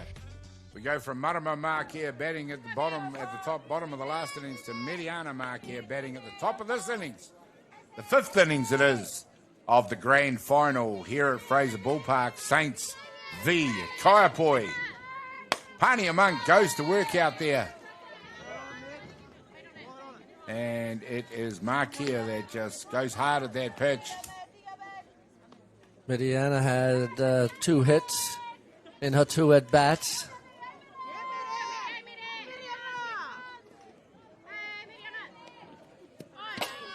There we go, a loose pitch from Pania Monk. Current White Sox pitcher. Both of these teams bristling with representative talent. So it's no surprise that we're getting a high-quality affair out there. 1 ball, 2 strikes on Mediana Makia, the lead-off batter. Saints will want to make sure she's kept off the bases, and that's a fly ball. High fly deep into left field. It is Marama Markia who catches out the fly ball from her sister, Mediana Markia. A well-hit ball by Mediana Makia. Tracked well by Marama Makia. Yeah, they both do fabulous first jobs out of the wherever inning. they're asked to play, even if it's against each other. I don't know how bragging rights goes on there. But number 5, Caitlin Sill, up to bat now. And there's another moonshot. And it is Lace Tangiano and Danica Fariso who will need to have a chat. Say it ain't so, Joe. Call for the ball. Communication, the key out there. Yeah, I mean, that's 101 softball there. Somebody needed to call for that ball. And I think Lace would have been calling for it. It's interesting, Joe, neither of the players obviously had said something the other could hear. But possibly somebody not involved in the play could have let them know what was going on. It's almost an E5, E6. The only one who did call nice and early was Pania Monk, who said she couldn't see it, I'm not catching it. There's a nice hit. This time it's gone into shallow right field. And it is Sill who's rounded 2, goes all the way to 3. And there have been 2 or 3 of the hits in the outfield that have just gone out of reach of outstretched Hutt Valley Saints gloves. And that is another example of it, and it gives Kaiapoi 2 bases out there. 2 to the batter and 2 to the runner. So instead of 2 down, there's 1 down in second and third. Dangerous part of the game. Spinners Valanis goes hard at the first pitch. Al Spinners Valanis up to bat. She's a powerful athlete. They're a powerful athlete. And if they get a good hit, this could bust this ball game wide open.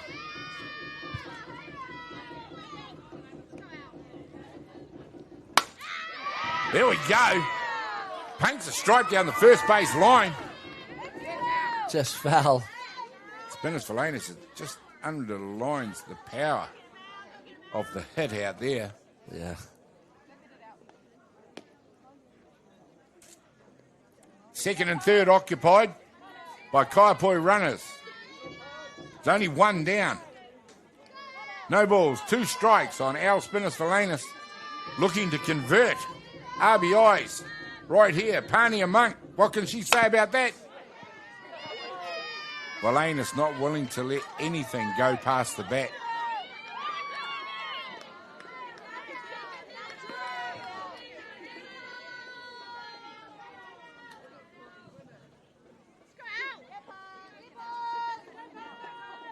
Spinners Valanis has plied her trade as a softballer all over the world. Continues to do so. Continues to put quality out there on the diamond. Hutt Valley Saints need to dig deep here. They need outs. They definitely need outs. And they will definitely want this one. And Pania Monk does a great job striking out Spinners Valenus. KC, watch that one. I'm sure as a pitcher, Spinners Valenus thought that was on the outside edge of the plate. Heidi Leithart disagreed, call to the strike. Nice job by Pania Monk.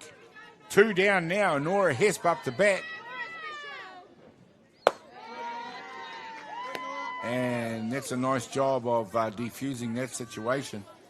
There's still 2 down with second and third, so we need to, I say we, but the Saints need to make sure that they can get Nora Hesp out here. Fires that one through the zone. Joe, it's an interesting situation. We've seen Kitty Shaw has got all the tricks in her bag as a coach.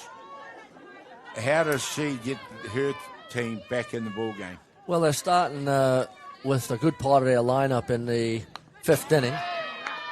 Bottom of the 5th inning, they're going to have Danica Lace and Avani Gibson to start off that inning, and they'll want to get some runs with those hitters in that position. So it's an interesting one as a coach. There's not much you can do until you get those bodies on the base and you can start influencing, the runs and make the plays. You don't get 3 runs in one at-bat, so what you'll need to do is get station to station, get some people on the base paths, create a little bit of pressure, come up with a timely hit or 2. 1 ball, 2 strikes. Hutt Valley Saints are going to need to do it right here. That's fouled off this time by Hess. Very experienced player. Yeah, has been playing a very good third base for the Kaiapoi Queens. Very quick. With 2 strikes, I wouldn't expect a bunt or anything like that now. Here we go, ladies and gentlemen. We're bringing you a full broadcast also from Rosedale Park in North Harbour. See the pitch through the zone, hit straight back up the middle. It has gone through Fraser. We see Sampson Loftley come around and score 2 runs. 7-2 now, and that hill that Hutt Valley Saints had to climb just got a little bit steeper. 2 runs scored, 2 down, and Nora Hesp gets the job done for her team. She's safe out there at first base. And the very dangerous Britt Vonk up the bat. And Kaiapoi just keeps showing us in this grand final what they've showed us throughout the whole tournament, Joe. Yeah, no, their ability just to keep that score ticking over. 100%. I mean, they've come up with timely hit after hit and has put some extreme pressure on this Hutt Valley Saints team. Yeah, it's. We were just talking about what Saints need to do. One of the first things they need to do is stem the flow. No doubt about it. And to do that, they need outs. They need one right here. Very, very dangerous for them now on the top of the 5th.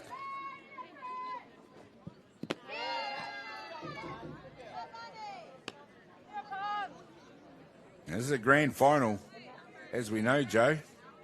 You've coached grand finals before. No doubt. Got a couple of NFC titles in your own cabinet to celebrate. You know the pressure that they're under out there.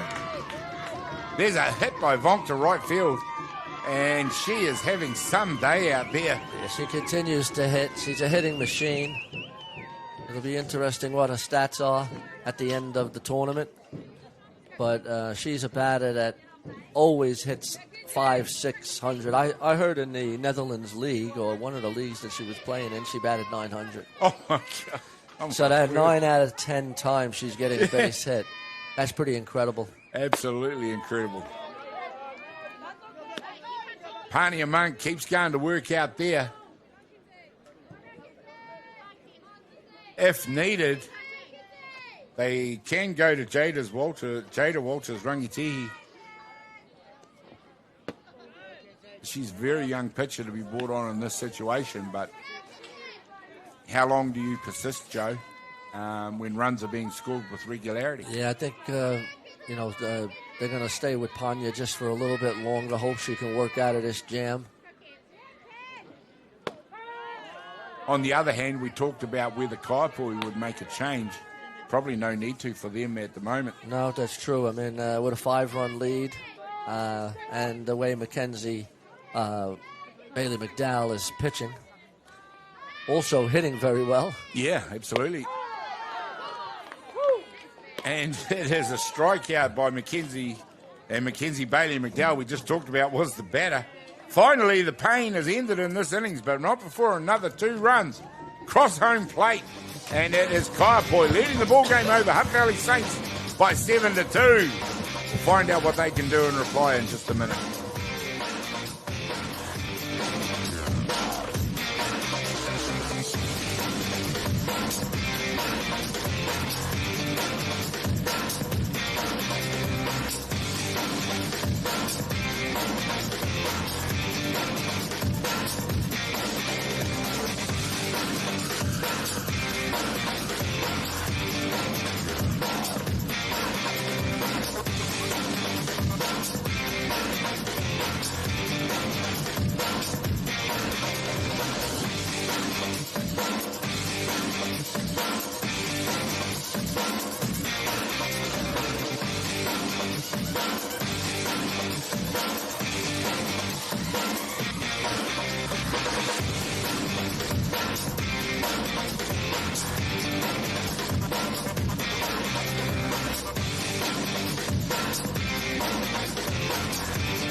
Welcome back, ladies and gentlemen. There we go.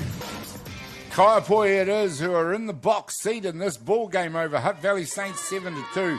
Bottom of the 5th innings, it is a 5-run deficit. Danica Fariso up to bat, staring back at the new pitcher, Al Spinners Valanis. Well, there we go. Fariso drops the bunt. We just talked about possibly Mike McDowell not needing to change pitches, with Mackenzie Bailey McDowell doing a very good job. Well, this may have been just a technical change that was in the books anyway. Yeah, I think they were going to look at 5 innings, and in this bottom of the 5th inning, I do think that change was going to be planned, and it definitely came to fruition. Well, Al Spinners Valanis, very accomplished pitcher, possibly could have started this ball game if needed.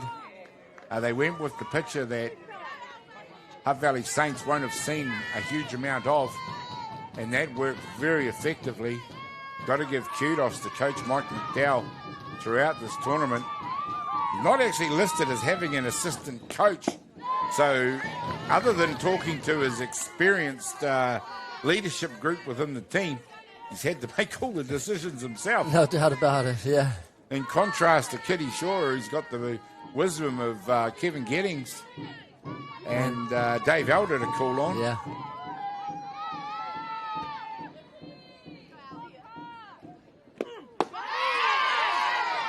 Inside pitch for a strikeout. Spinners Valanis strikes out Danica Fariso. will bring to bat number 20, Lace Tangiano.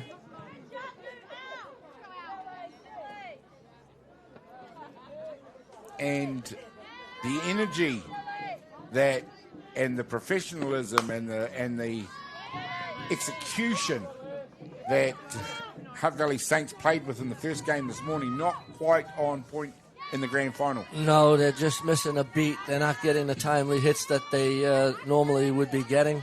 They did have those 2 runs in the first 2 innings, but the last 2.5 innings now, it seems to have run a little bit dry. Hard hit this time by Tangiano. She continues her wonderful form with the bat. Great piece of hitting by Lace Tangiano.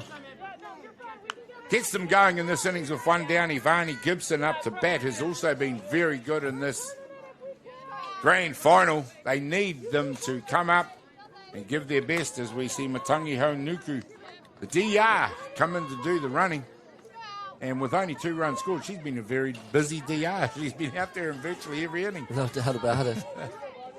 Yeah, they're getting some base runners. The Saints are. This one's taken to right field. It's going down the foul ball line, and it just flirts with it and goes foul. Yeah, Vonnie Gibson loves to hit to right field. She's has that a little bit of a cricket swing where she waits for the ball to come through the zone and then puts the bat on it. It's a great piece of hitting by Vonnie Gibson. The other thing about the Hutt Valley Saints performance is what they've been allowed to do by the performance of Kaiapoi. Has kept their lineup pretty well subdued throughout the game. 1 run in each of the first 2 innings, but nothing since. It's a great defensive effort by Kaiapoi. No balls, 2 strikes on Gibson in this one. She'll be followed by Shaw Tate and Priddle.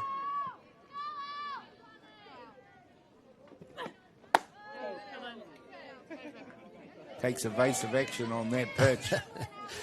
Vonnie Gibson not willing to take one for the team. Gets out of that high rise ball. Yep. Our Spinners Valanis out there, she's always very vocal. She's always they're always the ultimate team member. Always spurring on her teammates.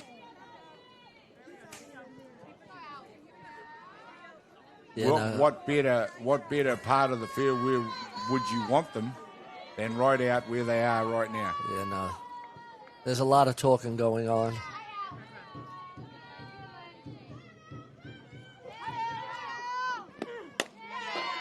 That's a good piece of hitting by Ivani Gibson on that outside pitch to stay alive.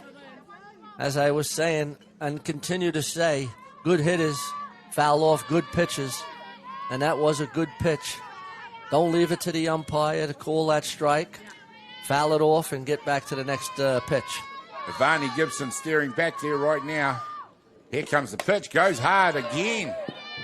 Fouls it off and stays in the battle. Going deep into a count. Nice job by Ivani Gibson in this one.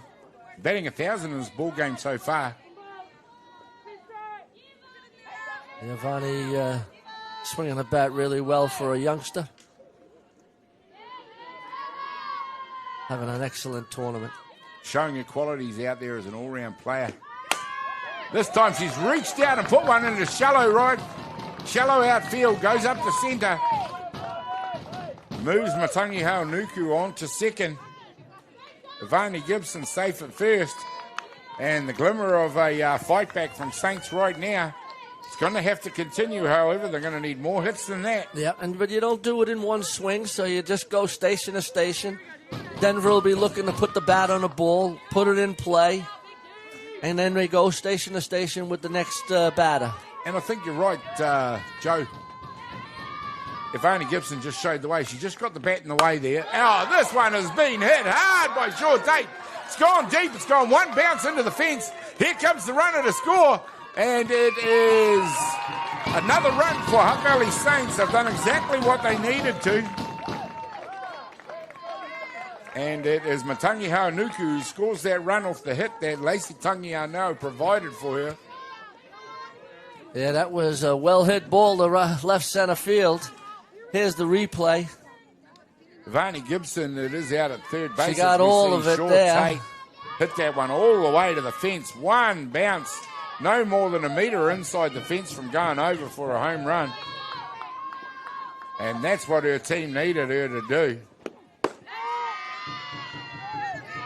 And this is the pressure that you need to be putting on with one down. We talked about what Kaiapoi haven't been allowing Hutt Valley Saints to do. Well, this is exactly what Hutt Valley Saints do well when they're allowed to do it. Swinging away, hitting the ball with regularity enables them to move runners and score runs. Now you just want to go station to station, get another run, get another batter up, move through the lineup. They're down 4 runs. Pressure, Joe, is cumulative, and that's what's building out there at the moment. And there's a nice pitch. Poppy Priddle out there, stands on the left side. She's got runners out there to work with. Just one at the top of the zone. We've seen Coach Kitty Shaw several times go to squeeze plays. This one's dropped down. There's another one. Perfectly executed. And that's what we're talking about, Gary. Station to station. Runner at first and third now. Only one down. Misa Shaw Wallace is up. And that pressure just continues to build on Kaiapoi out there now. The fight back is very definitely on. 7-4. They've redressed the 2 runs. They need to continue. 3 runs is still a long way in the from the bottom of the 5th innings. But the door is beginning to open for Hutt Valley Saints.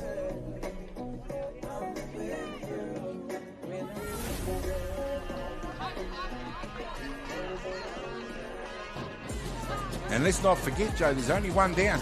There's only one down. So runners at first and third. Out there. We'll see what Kitty Shaw has in store. Will she be sending Poppy? It'll be interesting to see whether they're running or not.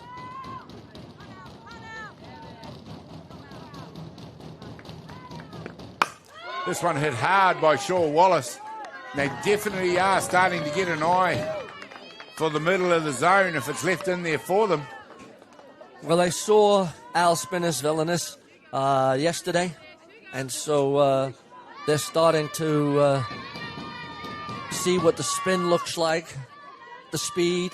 2 runs in the innings so far with Misha Shaw Wallace up to bat, only 1 down here in the bottom of the 5th. The run deficit has been cut to 3, and you can see the pressure building on Kaiapoi out there. It's something that they've been doing too, Hutt Valley Saints, for the last 3 innings. Yes. I'm surprised they're not sending Poppy Priddle from first base with only 1 down. Yeah, I thought with her speed she might have gone across to 2. If you need her to go from 2 to home with her speed in a tight situation, usually there's a reason for it. 2 balls, 1 strike. Hitters count here. First and third. Saints scoring 2 in the bottom of the 5th inning. We'll trust Kitty Shaw on this one as we see Shaw Wallace go hard at that one again. Doing a good job. Keeping the pitching of Spinnis Villainous at bay for now.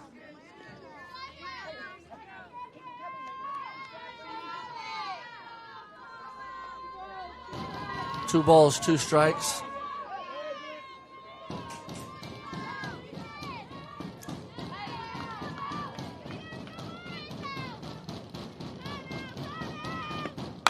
This one's hit third base. It is. He vacuums it up, holds the runner up, moves Priddle across to 2. But it is Shaw Wallace that is out at first base for the second out.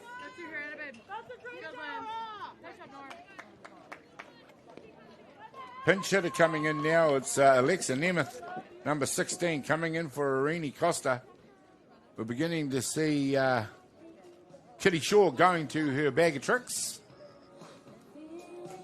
And one of those is a pinch hitter. Alex Nemeth. Another conference out there. Product of North Carolina in the United States. Power hitting pitcher, outfielder. Again, underlines the depth that Saints are able to draw on. Alexa did have a home run in the tournament. Alexa Nemeth it is. Staring back at spinners. Valanis goes to it, hits it straight back. Valanis it is who takes the out of one to end the inning. But not before Hutt Valley Saints can launch the comeback. Narrow the deficit. They still trail, however, by 7-4 against the Kaiapoi Queens. We'll be back with more of that action in just a minute.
Here we go, ladies and gentlemen. Welcome back as we go into the top of the sixth innings. It is the pitching change again that has been done out there by Hutt Valley Saints. Jada Walters-Rangitihi, it is who's out there. Pitching to Lindsay Thomas, who for the first time in the ball game has not been placed on one. Does go to show just how dangerous Hutt Valley regard her. They are going to pitch to her.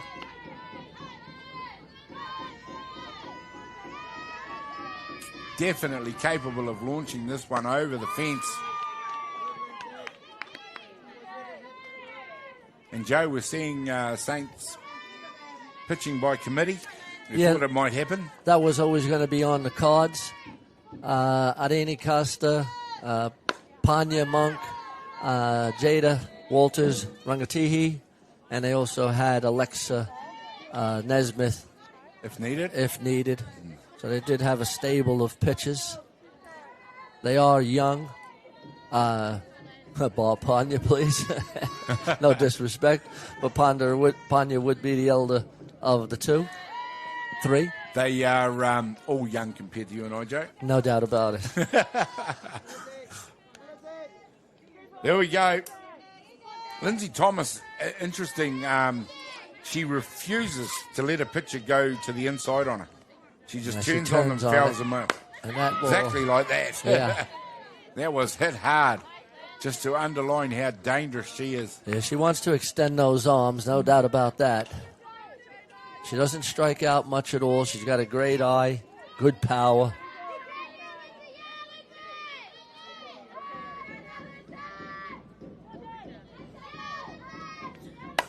This one is hit straight up the middle.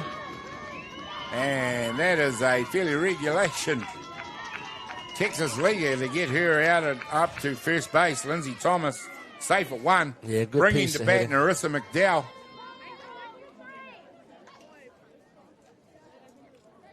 Narissa McDowell up now. And a good hitting, and once again, Kaiapoi. We've already talked about it, Joe. They've cut the lead to 3, which is a credit to Hutt Valley Saints, what they were able to do in their previous inning. But they need to stop the charge from Kaiapoi. No doubt about it. Kaiapoi didn't have a run in the first inning, but they've had 2, 2, 1, and 2. So that has to stop if Saints are going to get back into this ball game and have any chance. Nice pitch and nice attempt at the pickoff. If you try and take too much of a lead, they're going to have you. That's how good these guys are. It's been a feature of this tournament. The rise of the catching stocks in New Zealand has been brilliant.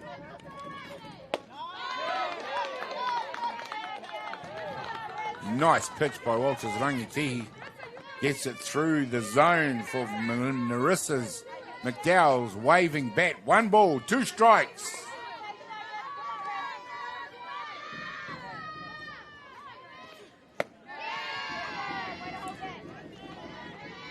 Walters Rangitihi, definitely a pitcher for the future of the game here in New Zealand. Yeah, 2 balls, 2 strikes. Coming on in leaps and bounds over the last year or two. Narissa McDowell susceptible to that high pitch. That just missed the corner. Still a lot of smiling faces out there.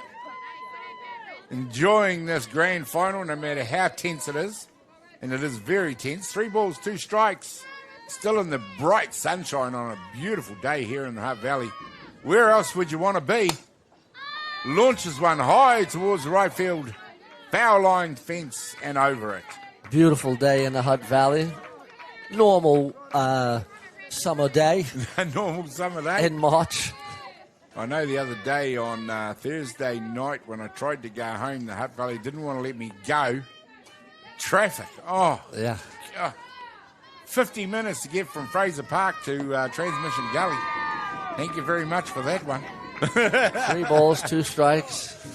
Got to have something to moan about, Joe, because the weather's perfect, the softball's perfect. Interesting. Picks the walk. It was a pick a walk based on balls. Brings up Midiana Makia. Here we go, Kaiapoi now with runners at 1 and 2. Danger signs are up again for Hutt Valley Saints. They need to blink. Kaiapoi in this one if they're going to continue their own comeback. 3 runs down they are now. They've cut the deficit from 5. Did a great job. They need to get it together on defense.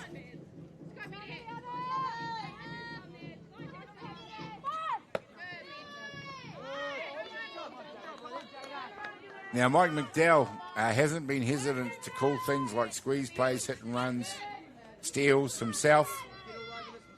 Another aggressive coach that we've seen throughout this tournament.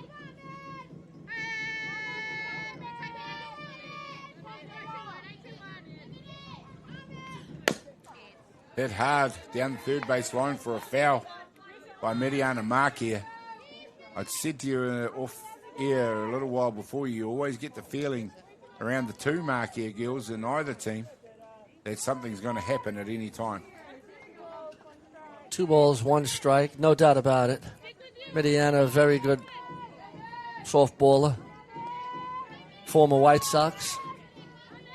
Looking to maybe make a comeback. Drops the bunt this time, moves the 2 runners. She's very fast herself. She's not going to beat out the throw, but she is going to beat out the throw. Safe is the call. Coach has got to go to the umpire that made the decision, not to the home plate umpire. He's going to ask the question.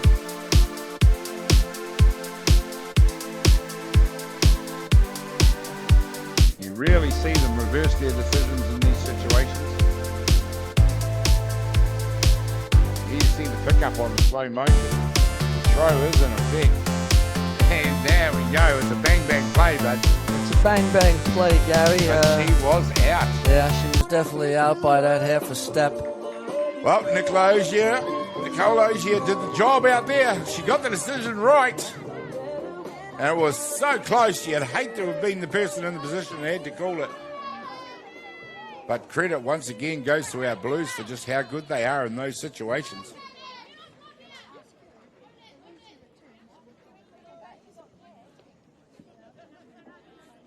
Kitty Shaw asking every question she can think of.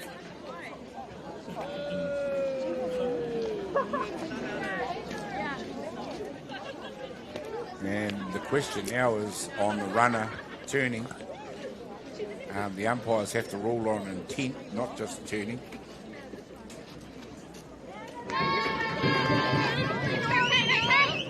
And her first intention was to turn right towards the fence. The bottom line is there's bases loaded now. That's right, Joe. Bottom None line, down. basin loaders, none down. Very dangerous. Saints need to get out of this situation. That's a good pitch right there.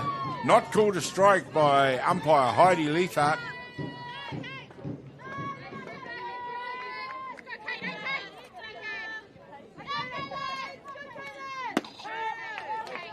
Nice inside pitch by Walters Rangitihi. Once again, though, Kaiapoi are one swing away from busting this game back open. Let's not remember they got a load of bags out there with none down. And a swing like that would just about do it. They got a batter in there, they're certainly capable of it. Yeah, Sil has been on base 2 times, one on that pop out between the third base and shortstop. Not calling for the ball. Mental error. Pressure. 1 ball, 2 strikes.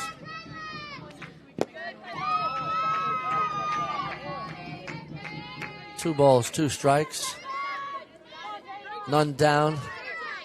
Top of the 6th inning. Bit of a subdued crowd out there, be fair to say. They're probably a home crowd for Hutt Valley Saints. Still a lot of noise from both dugouts, though. In particular, the Kaiapoi one right now, and why wouldn't there be? The other team with none down and a load of bags. There's a couple of teams out on the bank. You can see them out in left field and left center field. Yeah, you can see the Giants and the Roosters out there. We see a fly ball just clear the fence. And a pretty average attempt to catch it out there, Dave Elder, I'm afraid. There was people ducking for cover. Yeah, look at the smile on the face. Dave, we saw you. Caught you on film.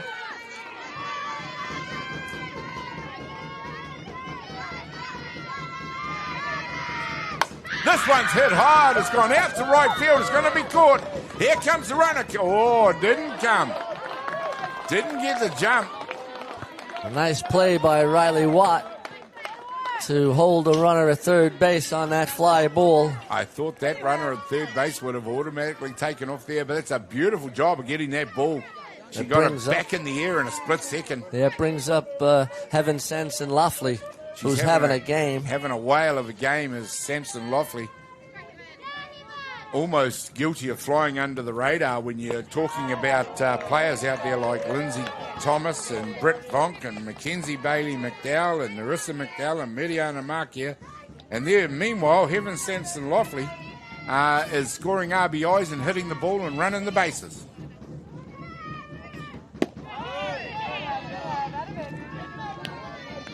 And is proving to have a zone that's hard to pitch to. No doubt about it.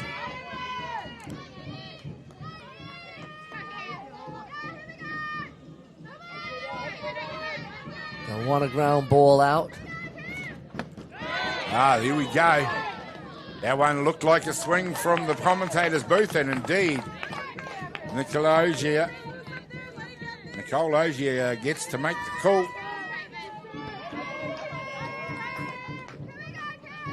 Yes, it was. Yes, she went. 1 ball, 2 strikes. Evens up the count.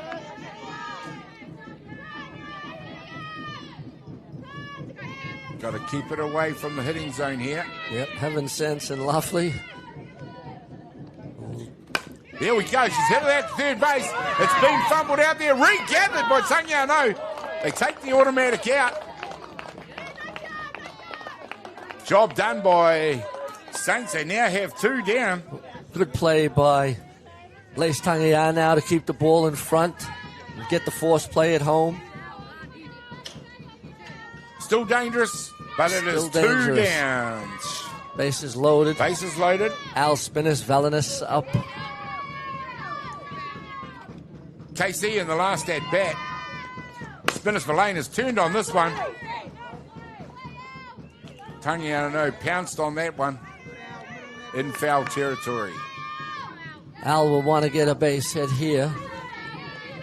Here goes the LeBron shoes. LeBron James shoes out there, brightly coloured boots that Spinners Valinus is wearing for this ball game. And Walters Rangitihi pulls the strings on that one. Not able to get it through the zone.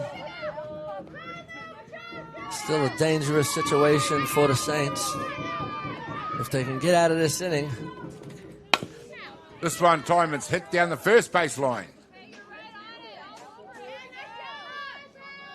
Well, it'd be in the context of this game, to go loaded bases, none out, to get out of it without conceding a run. Makes it very, very important right now. I know, Joe, they haven't done it yet, but certainly they've got 2 down. Yep, 1-2 count.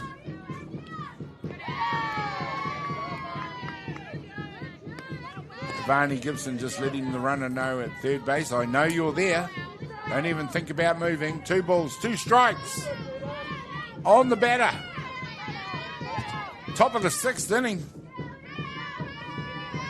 7-4 the score. Kaiapoi Queens. This one's launched high and handsome down the foul line. Marama Markeri comes looking for the catch. Spinners Valinus lives out there to continue the battle.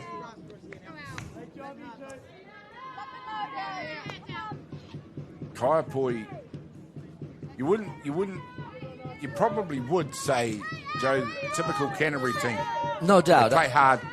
Playing very hard, right to the end. But what happens when you get a typical Canterbury team versus a typical Hutt Valley team? Both provinces known for not giving an inch in any contested situation. 3 balls, 2 strikes, Gary here. Bases loaded. Full count. They'll be all moving. And Versalanus, nice work out there. The out is made, and it is indeed Saints who do it. Get out of that inning. Well done to them. They needed to get out of that inning without conceding the run. They've done just that. Another nice play by Danica Fariso. We head to the bottom of the 6th, and it is Kaiapoi leading the ball game by 7-4 over Hutt Valley Saints. Great job. We'll find out what happens when we come back.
Quick break as we see the sign of Atiawa Tour FM, and what a wonderful contribution Atiawa Tour FM make to our sport. with their technology and expertise to the forefront. We just had to wait a second while Al Spinners Valenus changed those brightly coloured batting shoes and swapped them for a more regulation coloured set of metal cleats. As she was the batter, of course, metal cleats only allowed on the pitcher's mound when you've got artificial surface. The Saints want to get a rally going now. Riley Watt had started it in the last inning. Yeah, Riley Watt. She had a base hit. It off for them with the base hit.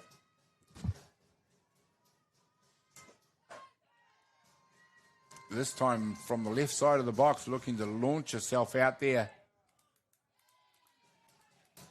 Al Spinners Valenus just asking Heidi Leithart politely, could you check on that swing, please?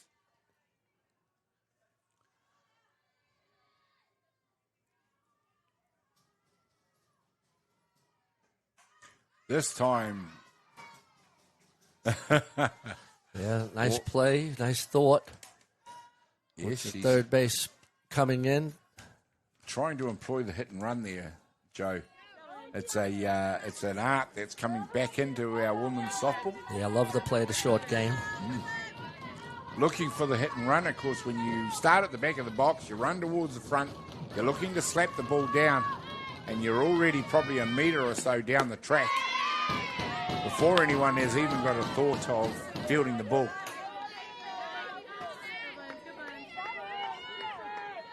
Two balls, two strikes on Riley Watt.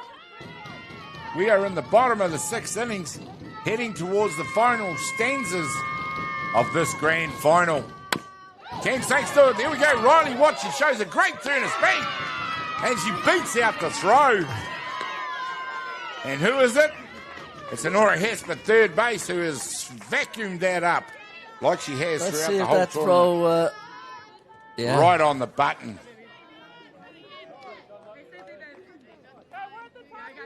Looking nice in hope, play. Looking in hope, Joe. Yeah, it was a nice hit. Good running by Riley. She gave herself every opportunity of beating that out. But Honora Hesp right on top of it. Fires it across the diamond. Marama Markia comes in. Looks back at the umpire and thought, possibly not a strike, please, ump. Heidi Leithart been very busy out there today. Bottom of the sixth inning. Markia hits one again. It's Hesper. Gets some more regulation. And has been taken out. Caitlin Sill. It is who hits the turf.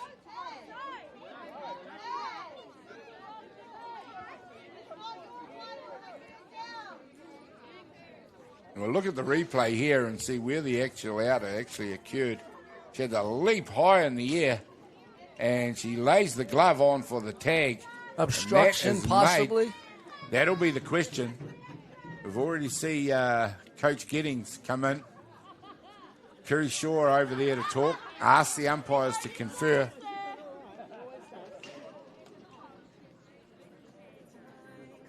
Not sure the tag was ever put on. The glove might have The arm certainly missed. got put out. We'll find out now, Joe. Let's see what it looks like here. The leap into the air to catch the ball. There's the arm going out there right now. She runs through the glove. I'm not sure that she actually stepped on the base, so interesting. It was definitely aggressive contact by both players. And it looks like in the end the out has been awarded after the conference. And Caitlin Sill, for Kaiapoi it was, who put the body on the line to get the job done. Possibly Joe could have gone either way. Two close plays. Up to bat now, two very close plays.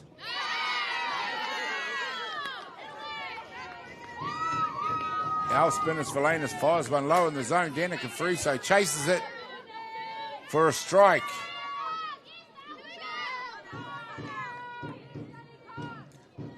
And And the tension in the booth just went up about 3 clicks.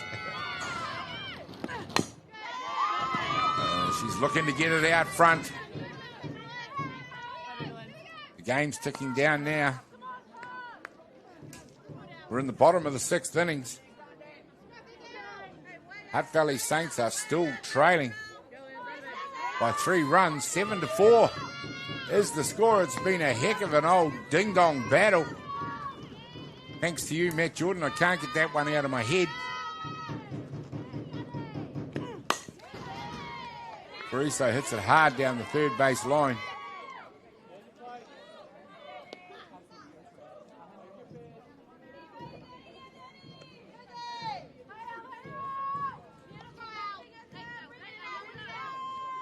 And Kaiapoi just continue to maintain here despite the best efforts of Hutt Valley Saints to try and get out from under the boot that just keeps pushing them down.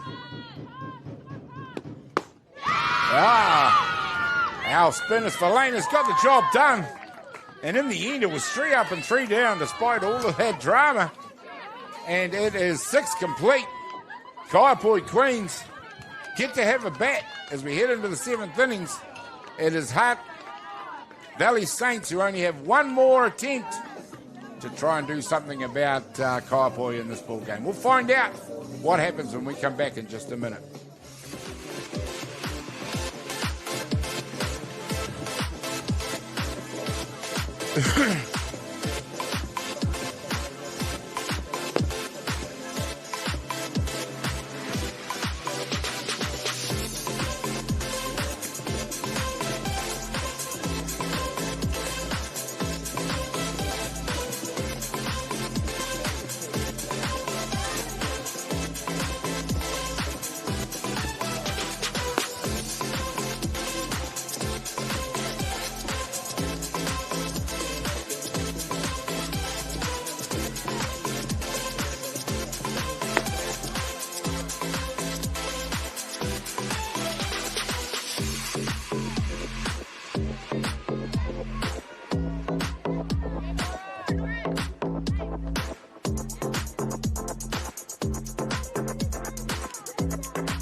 Welcome back, ladies and gentlemen. We've just had the first pitch here in the top of the 7th innings. Jada Walters Rangitihi, who had to battle hard in that last innings to stop Kaiapoi from scoring a run. They did that, Joe, after they had a load of bags and none down. That was a tremendous effort. Oh, way to go to get that out of there. But it's... Nora Hesper is, and it's Ivani Gibson that grabs that pop fly out of the air for the first out. And the same equation exists, even though it's the 7th inning.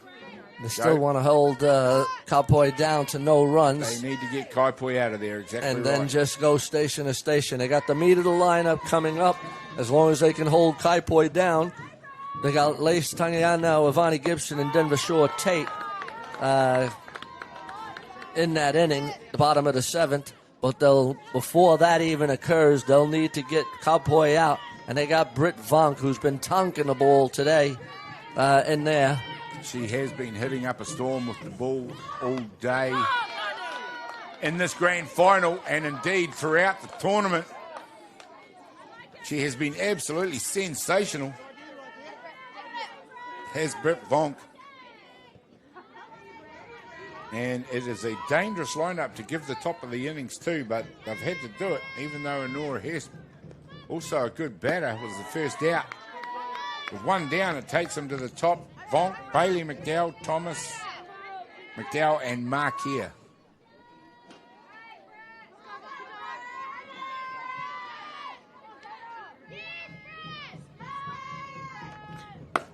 This time, Vonk's hit it hard out to left field. It's gone deep. It's one bounce off the fence on the full. She's turned 2. She's gone to 3. And we said it, Joe, you just cannot keep this lady out of the batter's box. Unless she's launching it in the air and running around the bases. No, Vonk is just a special player, special hitter. Here she goes with 2 strikes, 0-2 count. A great attempt by Makia to get up, throws it. Track it to the fence. And Vonk has good speed, too. She was not stopping.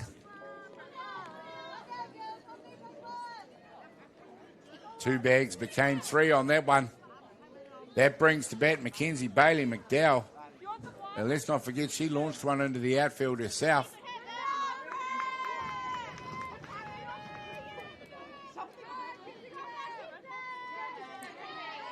And straight away, after 1 down, the red lights go up again for Hutt Valley Saints. Yeah, they got to play the infield in. They can't give up another run. 3-run down already. Needing to score 4 to win the ball game. Minimum. Because that does not count the fact that Kaiapoi may score more runs right here. Yeah. 1 down. With a runner at 3 and the batters that are to come, including the one in the box right now, who would bet against it?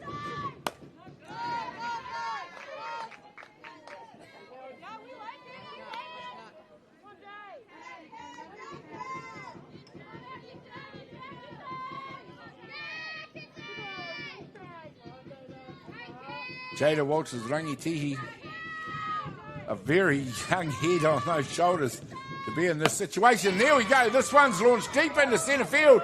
The catch is made. Vonk's coming home. They're not going to prevent that run from scoring. And that's a nice sacrifice fly play by Mackenzie Bailey McDowell. And in this instance in the ball game at 8-4, you'd have to say that was an insurance run. No doubt. That was an important run.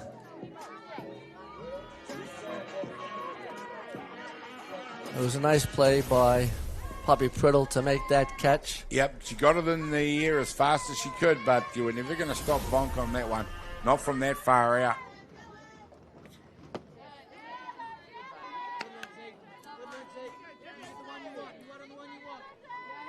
Jada Walters Rangitihi. She's been pitching pretty good, but it's a big ask for such a young pitcher. She is on the rise, there's no doubt, but she might be a year or so away from this sort of level in this sort of pressure situation. We've seen her dominate in age grade scenarios. Absolutely. Open women's, it's a different thing or a taller ask altogether. Doing very well out there, though. Nice pitch. Pitches on that outside corner.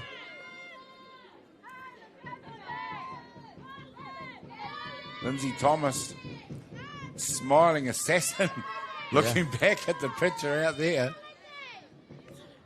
There we go. She's taking this one to right field. That's going to go deep. What a catch by Riley Watt out there. Oh, fantastic catch by Riley Watt. One-handed running backwards.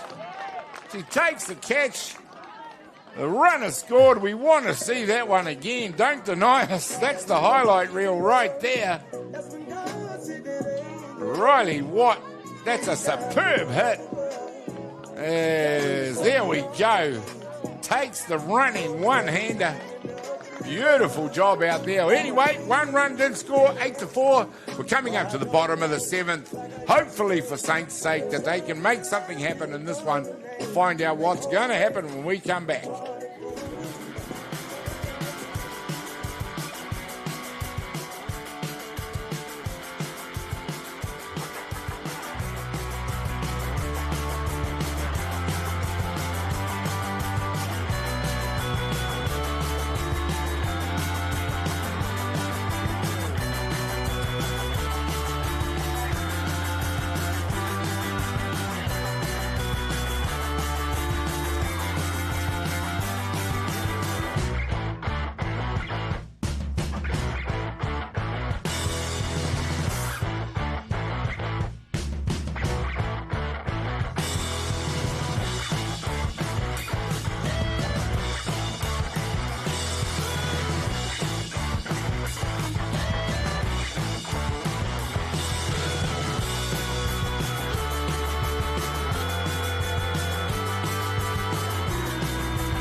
Welcome back, ladies and gentlemen. There you go. After 4 days of competition, it comes down to the bottom of the 7th inning. Kaiapoi, what a force they've been in this tournament. 3 outs for the game for them. For Hutt Valley Saints, they need 3 runs to tie it. They need 4 runs to win it. That is a huge ask, Joe. Well, actually, Gary, they scored that run there, so they're 4 down. So they need to tie the game up with 4 runs. Oh, yes, they do. Sorry. And 5 to win. Vonk came home in the previous innings, so they stretched it out. 4 to tie, 5 to win. I mean, if I thought 3 plus 4 was a major ask, 4 plus 5. Yeah, it's going to be an uphill battle for the Saints. Anything can happen in this game. Saints do have a stable of hitters. They've proven they can score runs. They sure do, but this Kaiapoi team have been the class of the whole tournament all the way through.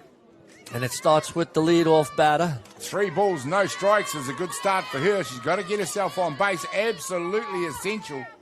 They need to move those runners, and they need to preserve those outs to do it. There's no sacrificing that's going to do the job here.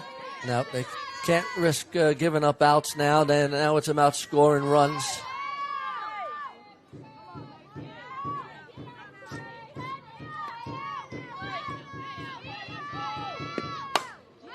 Pops this one high in the sky. The sun is a factor out there, but out there at second base is Mackenzie Bailey McDowell.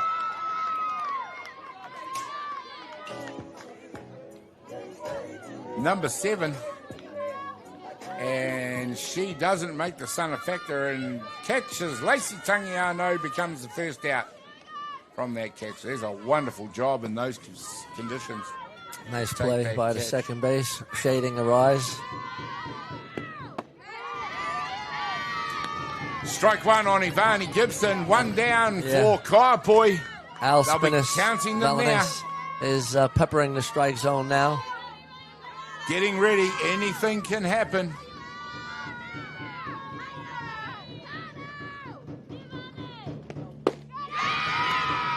Fires that one. Venom in that pitch. Down the outside tram line.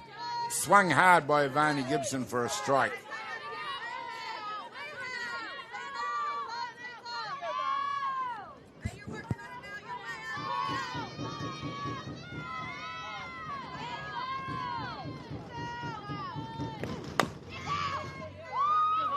Fouls that one off. Well, the shadows are beginning to lengthen. We're in the late afternoon period here in Hutt Valley. 3:30. The grand final started at 1, so... Not a bad 2.5 hours. It's been a good old game of softball in terms of time. And Spinners Falanis gets the K.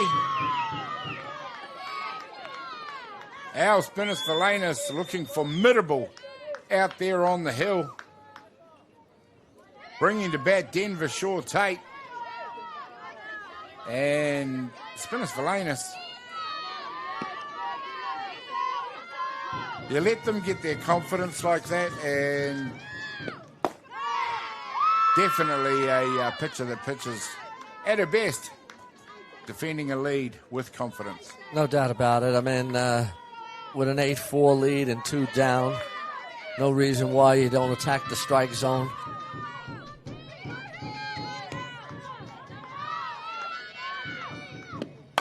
This one's popped into foul territory by Denver Shaw Tate.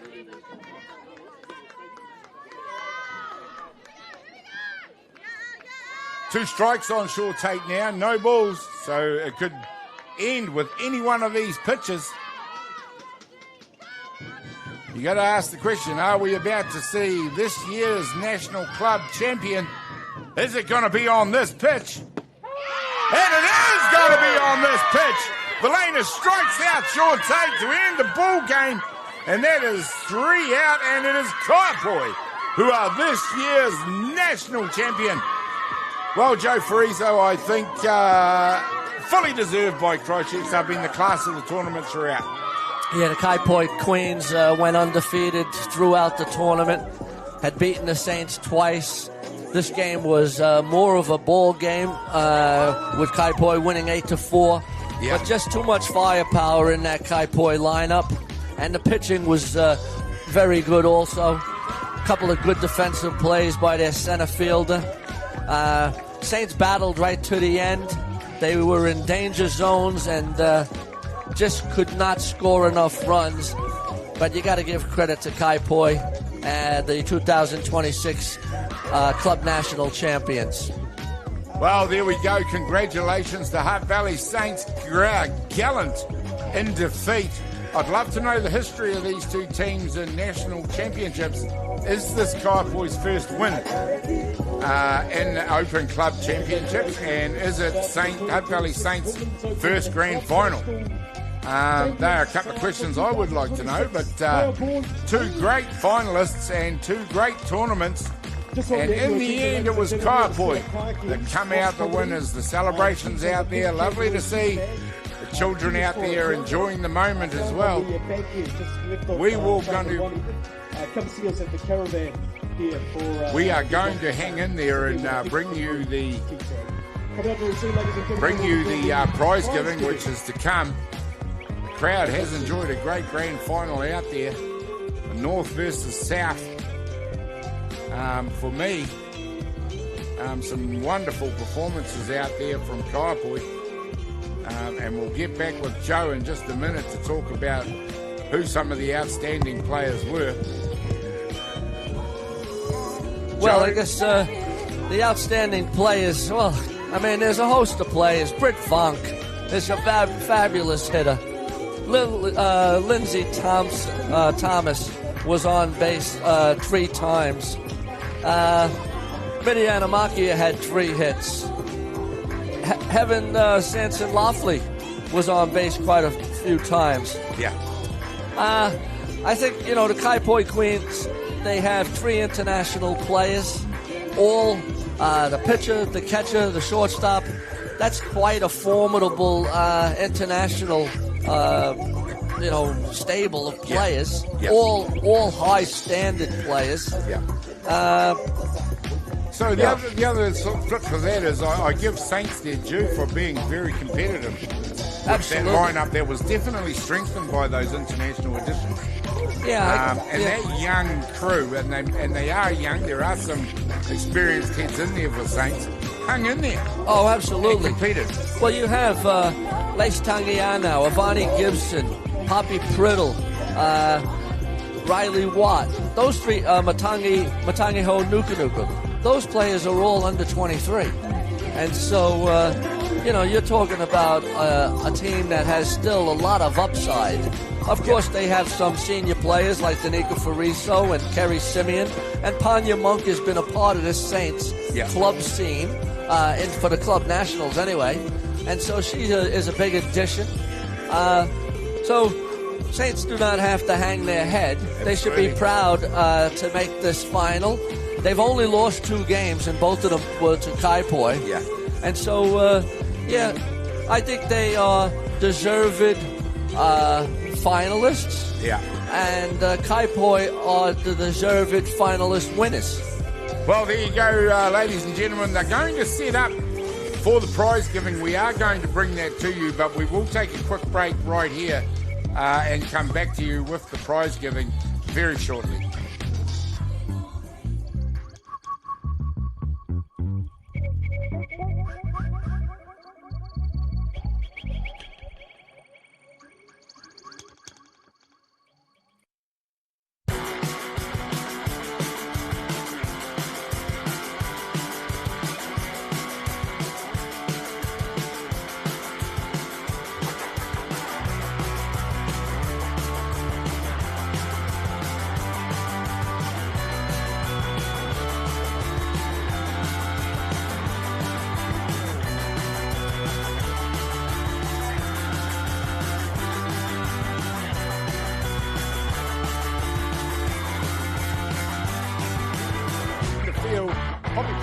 Gets underneath. Now a New Zealand communications manager.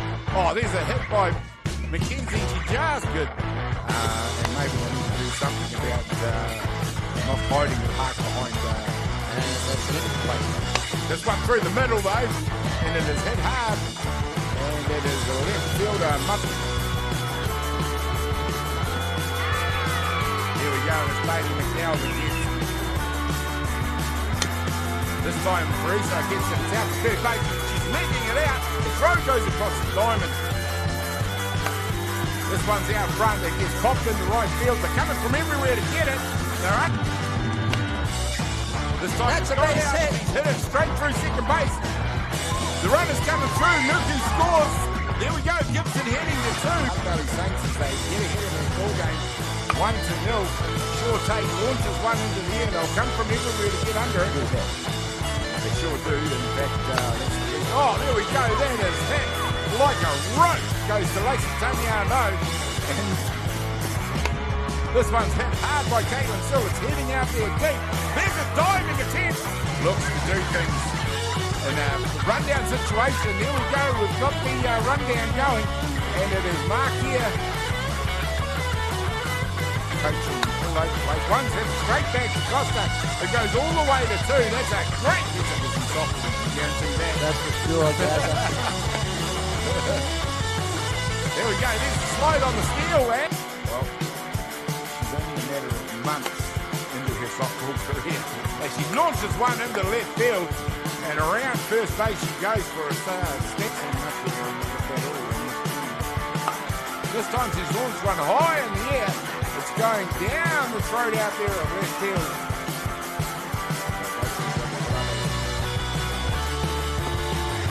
This time the steal from three is on.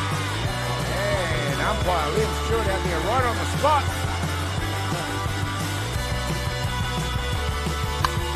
He's hit it straight to Bonk at shortstop. No chance for a run there. Got it. That's going to be hit hard up the middle. a run scores. And the run base hit. score, even up the ball game time. Here we go. This one's hit straight back to the pitcher. McDowell fields it and defused. This one's gone to right field. It's gone very shallow. It finds the grass out there. Bonks in motion. She's moved the runners around. She's hit one hard at shortstop. That's a great pickup by Fraser. And to catch us all up, it is Marama Mark here who hits it straight up the middle. Here it comes into her home plate. And it is the bat. Couldn't do it right here. There's one, a high fly ball out to right field. Second base gets under it, can't take it. One's going to come in. Marquez coming round. She goes back. Samson Loughlin hits one. It's another one of those fly balls. There's a drive. Drive up the middle. And then Kaiapoi going on one of the runners. Here's one out to shortstop. Here comes the throw. It's not controlled. Oh, this one's Sure that you get fun. Oh, That's but for Kaiapoi, they'll be looking to get run. I'd be interested to know if there's a strikeout. We talked about Mackenzie Bailey McDowell. Brings back to go again. This time it's in the zone. And it's hit through first base by Riley Watts. It's a nice at-bat there. But number 5, Caitlin Sill, comes back now. And there's another moonshot. And it is Lace Taniano and Danica Fariso. You'll need to have the shred zone. Hit straight back up the middle. It has gone through Fariso. We see Samson Loughlin come around. As you know the pressure that they're under out there. There's a hit by Vonk to right field. And she is hanging. Well, there we go. Fariso drops the bunt.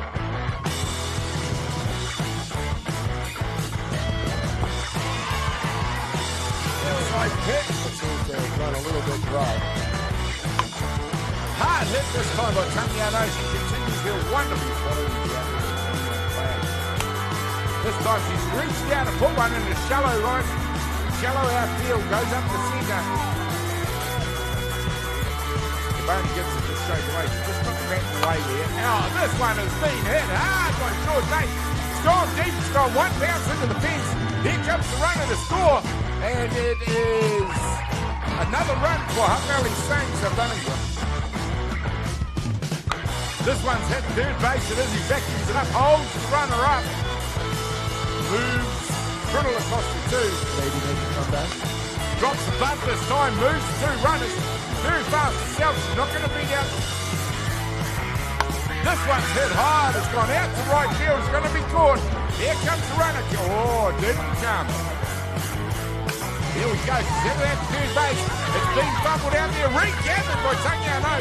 They're taking the automatic. And Versalanus, nice work out there. The out is made. And St. Louis, here we go. Riley Watson shows a great turn of feet. And she beats Mark here, hits one again. It's here because it's more regulation. And has been taken out.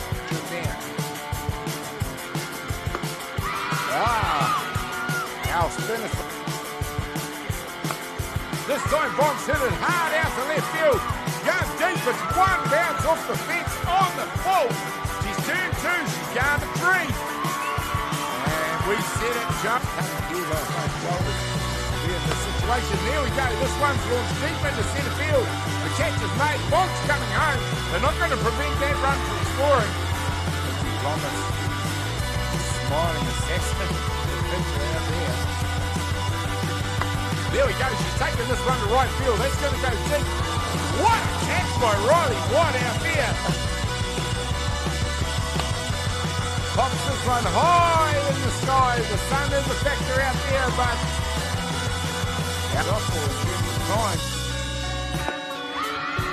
And is it going to be on this pitch? And it is going to be on this pitch. Belena strikes out short take to end the ball game, and that is.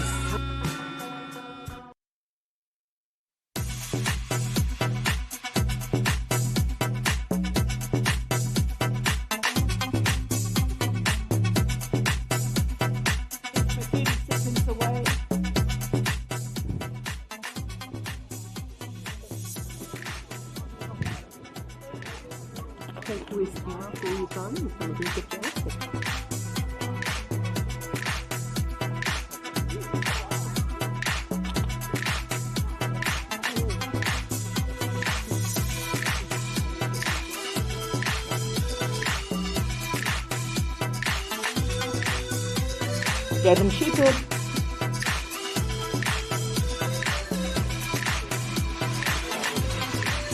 Okay, we'll get this underway. Welcome to the 2026 Softball New Zealand Poiuka Aotearoa Women's Club Nationals prize giving.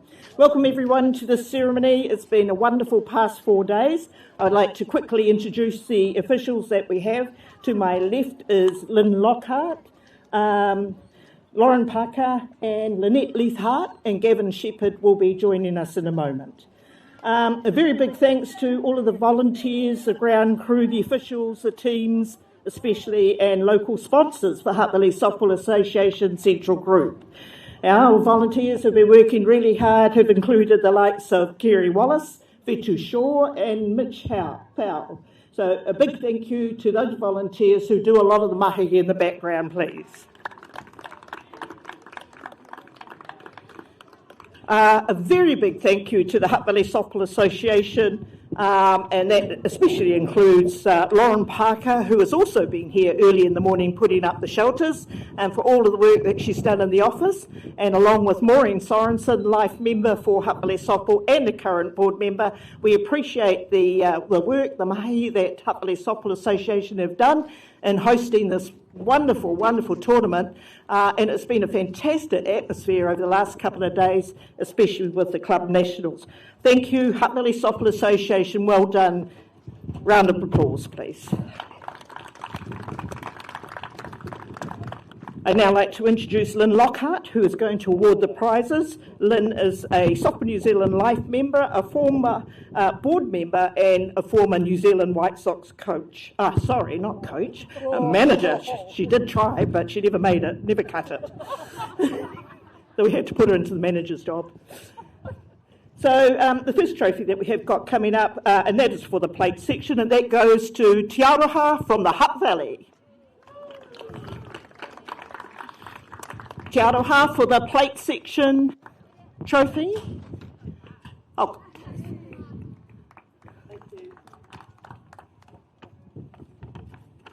Thanks, Kate.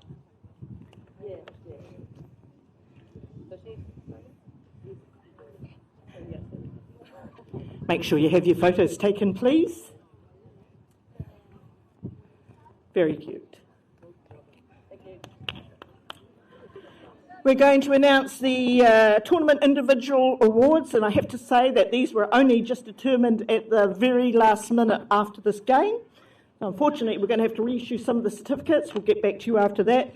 But the top batter is Britt Wrong from Kaiapoi.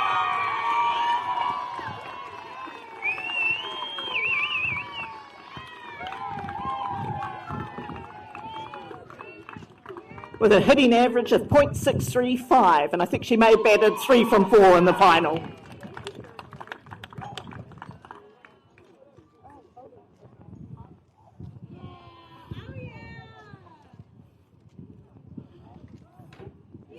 Thank you, Britt.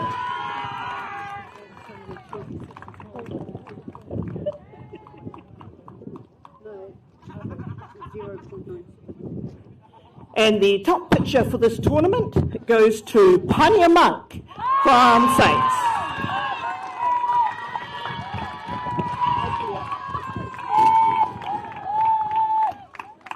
With an excellent ERA of .92. .902. Well done, Pania. Here she comes with her tamariki. Another cute photo.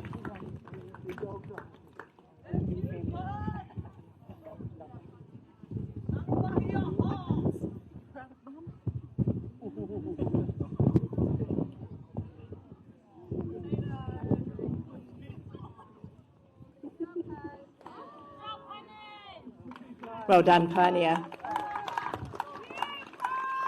And the tournament MVP, Britt Wrong, Kaiapoi.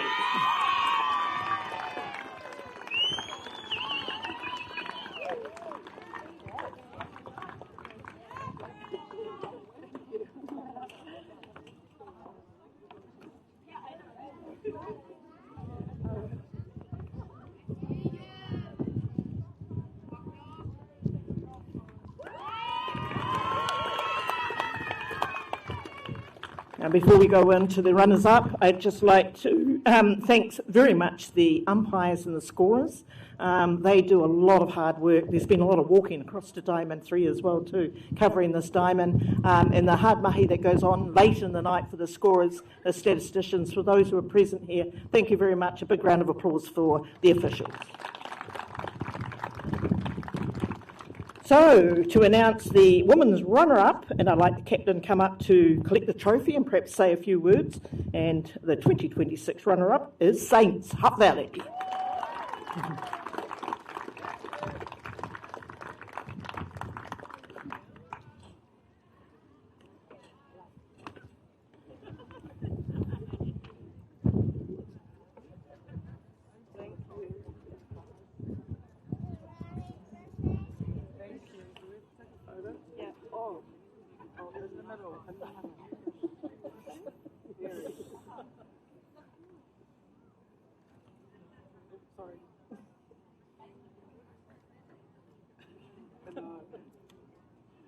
And before I hand over the microphone, I'd just like to say I'm particularly proud of our local team, Saints.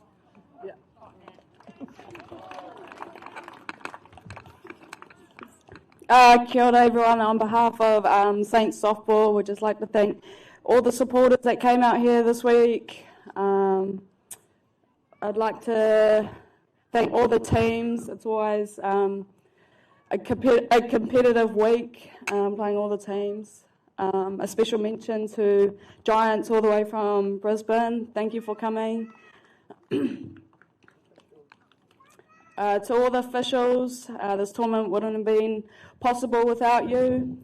And to Kaiapoi, damn it.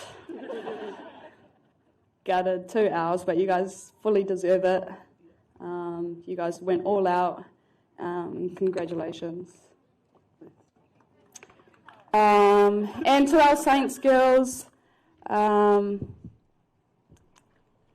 thank you. It's been nice playing for you guys, and thank you to our coaches, Kev, Dave and Kitty, and thanks for everyone for turning up today. Kia ora, Mama. Thank you very much. Before we go on to the champions, I'd just like to acknowledge the presentation that was done this morning from Brisbane Giants.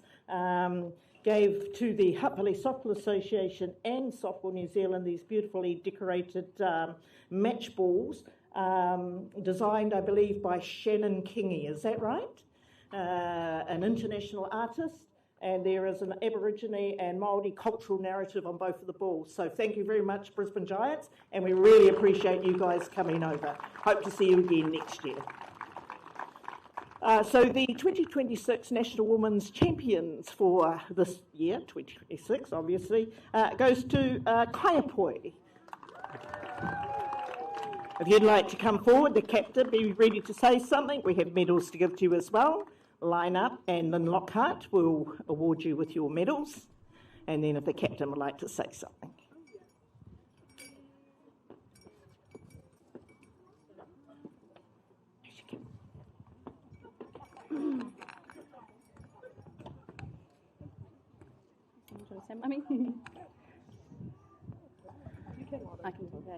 Kia ora, everyone. I just want to say on behalf of the Kaiapoi Queens a massive thank you to everybody who's come out this week. It's been awesome to see a lot of people down at the ballpark. A massive thank you to Hutt Valley Softball Association. It's not an easy feat to host 17 awesome wahine softball teams here, so that was been awesome. Thank you to the umpires, the scorers, everybody involved. Thank you to the fans that have come down, the fans at home. A lot of our fans obviously can't come all the way from Christchurch, so a lot were watching on the stream. Thanks to you guys for putting on an awesome stream. Shout out to Dan and the girls watching at home. And to our girls, and thanks to Saints, you guys put up an awesome fight all week, eh? Congratulations on your performance. To our girls, awesome season all year, hey, like we've gone hard all year. This is just the tip of the iceberg for us, so a long time coming. Proud of every single one of you, all the work you've put in behind the scenes and this week. So yeah, thank you to everybody. And thank you. If you'd like to pose for a team photo with your trophy before I close the ceremony, if you'd like to gather together for your team photo.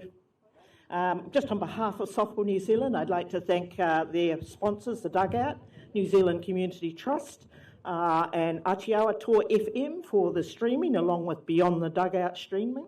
The numbers for this particular tournament and the men's national tournament have been phenomenal, so our game is going out to worldwide, and that's made a big difference with the marketing and the value of our game. So thanks very much for all of those Softball New Zealand sponsors.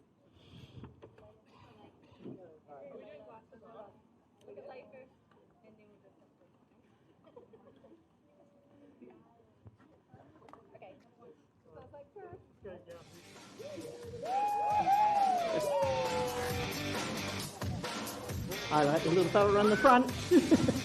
Thank you very much, everybody. Safe travels home. We appreciate you. We appreciate all the volunteers, coaches, managers. Thank you very much. Hope to see you back in the Valley again soon.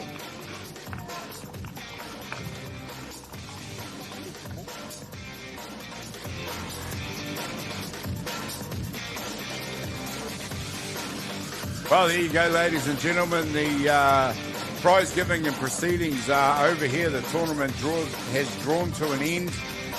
Congratulations to Kaiapoi for being the team that emerged as this year's champion.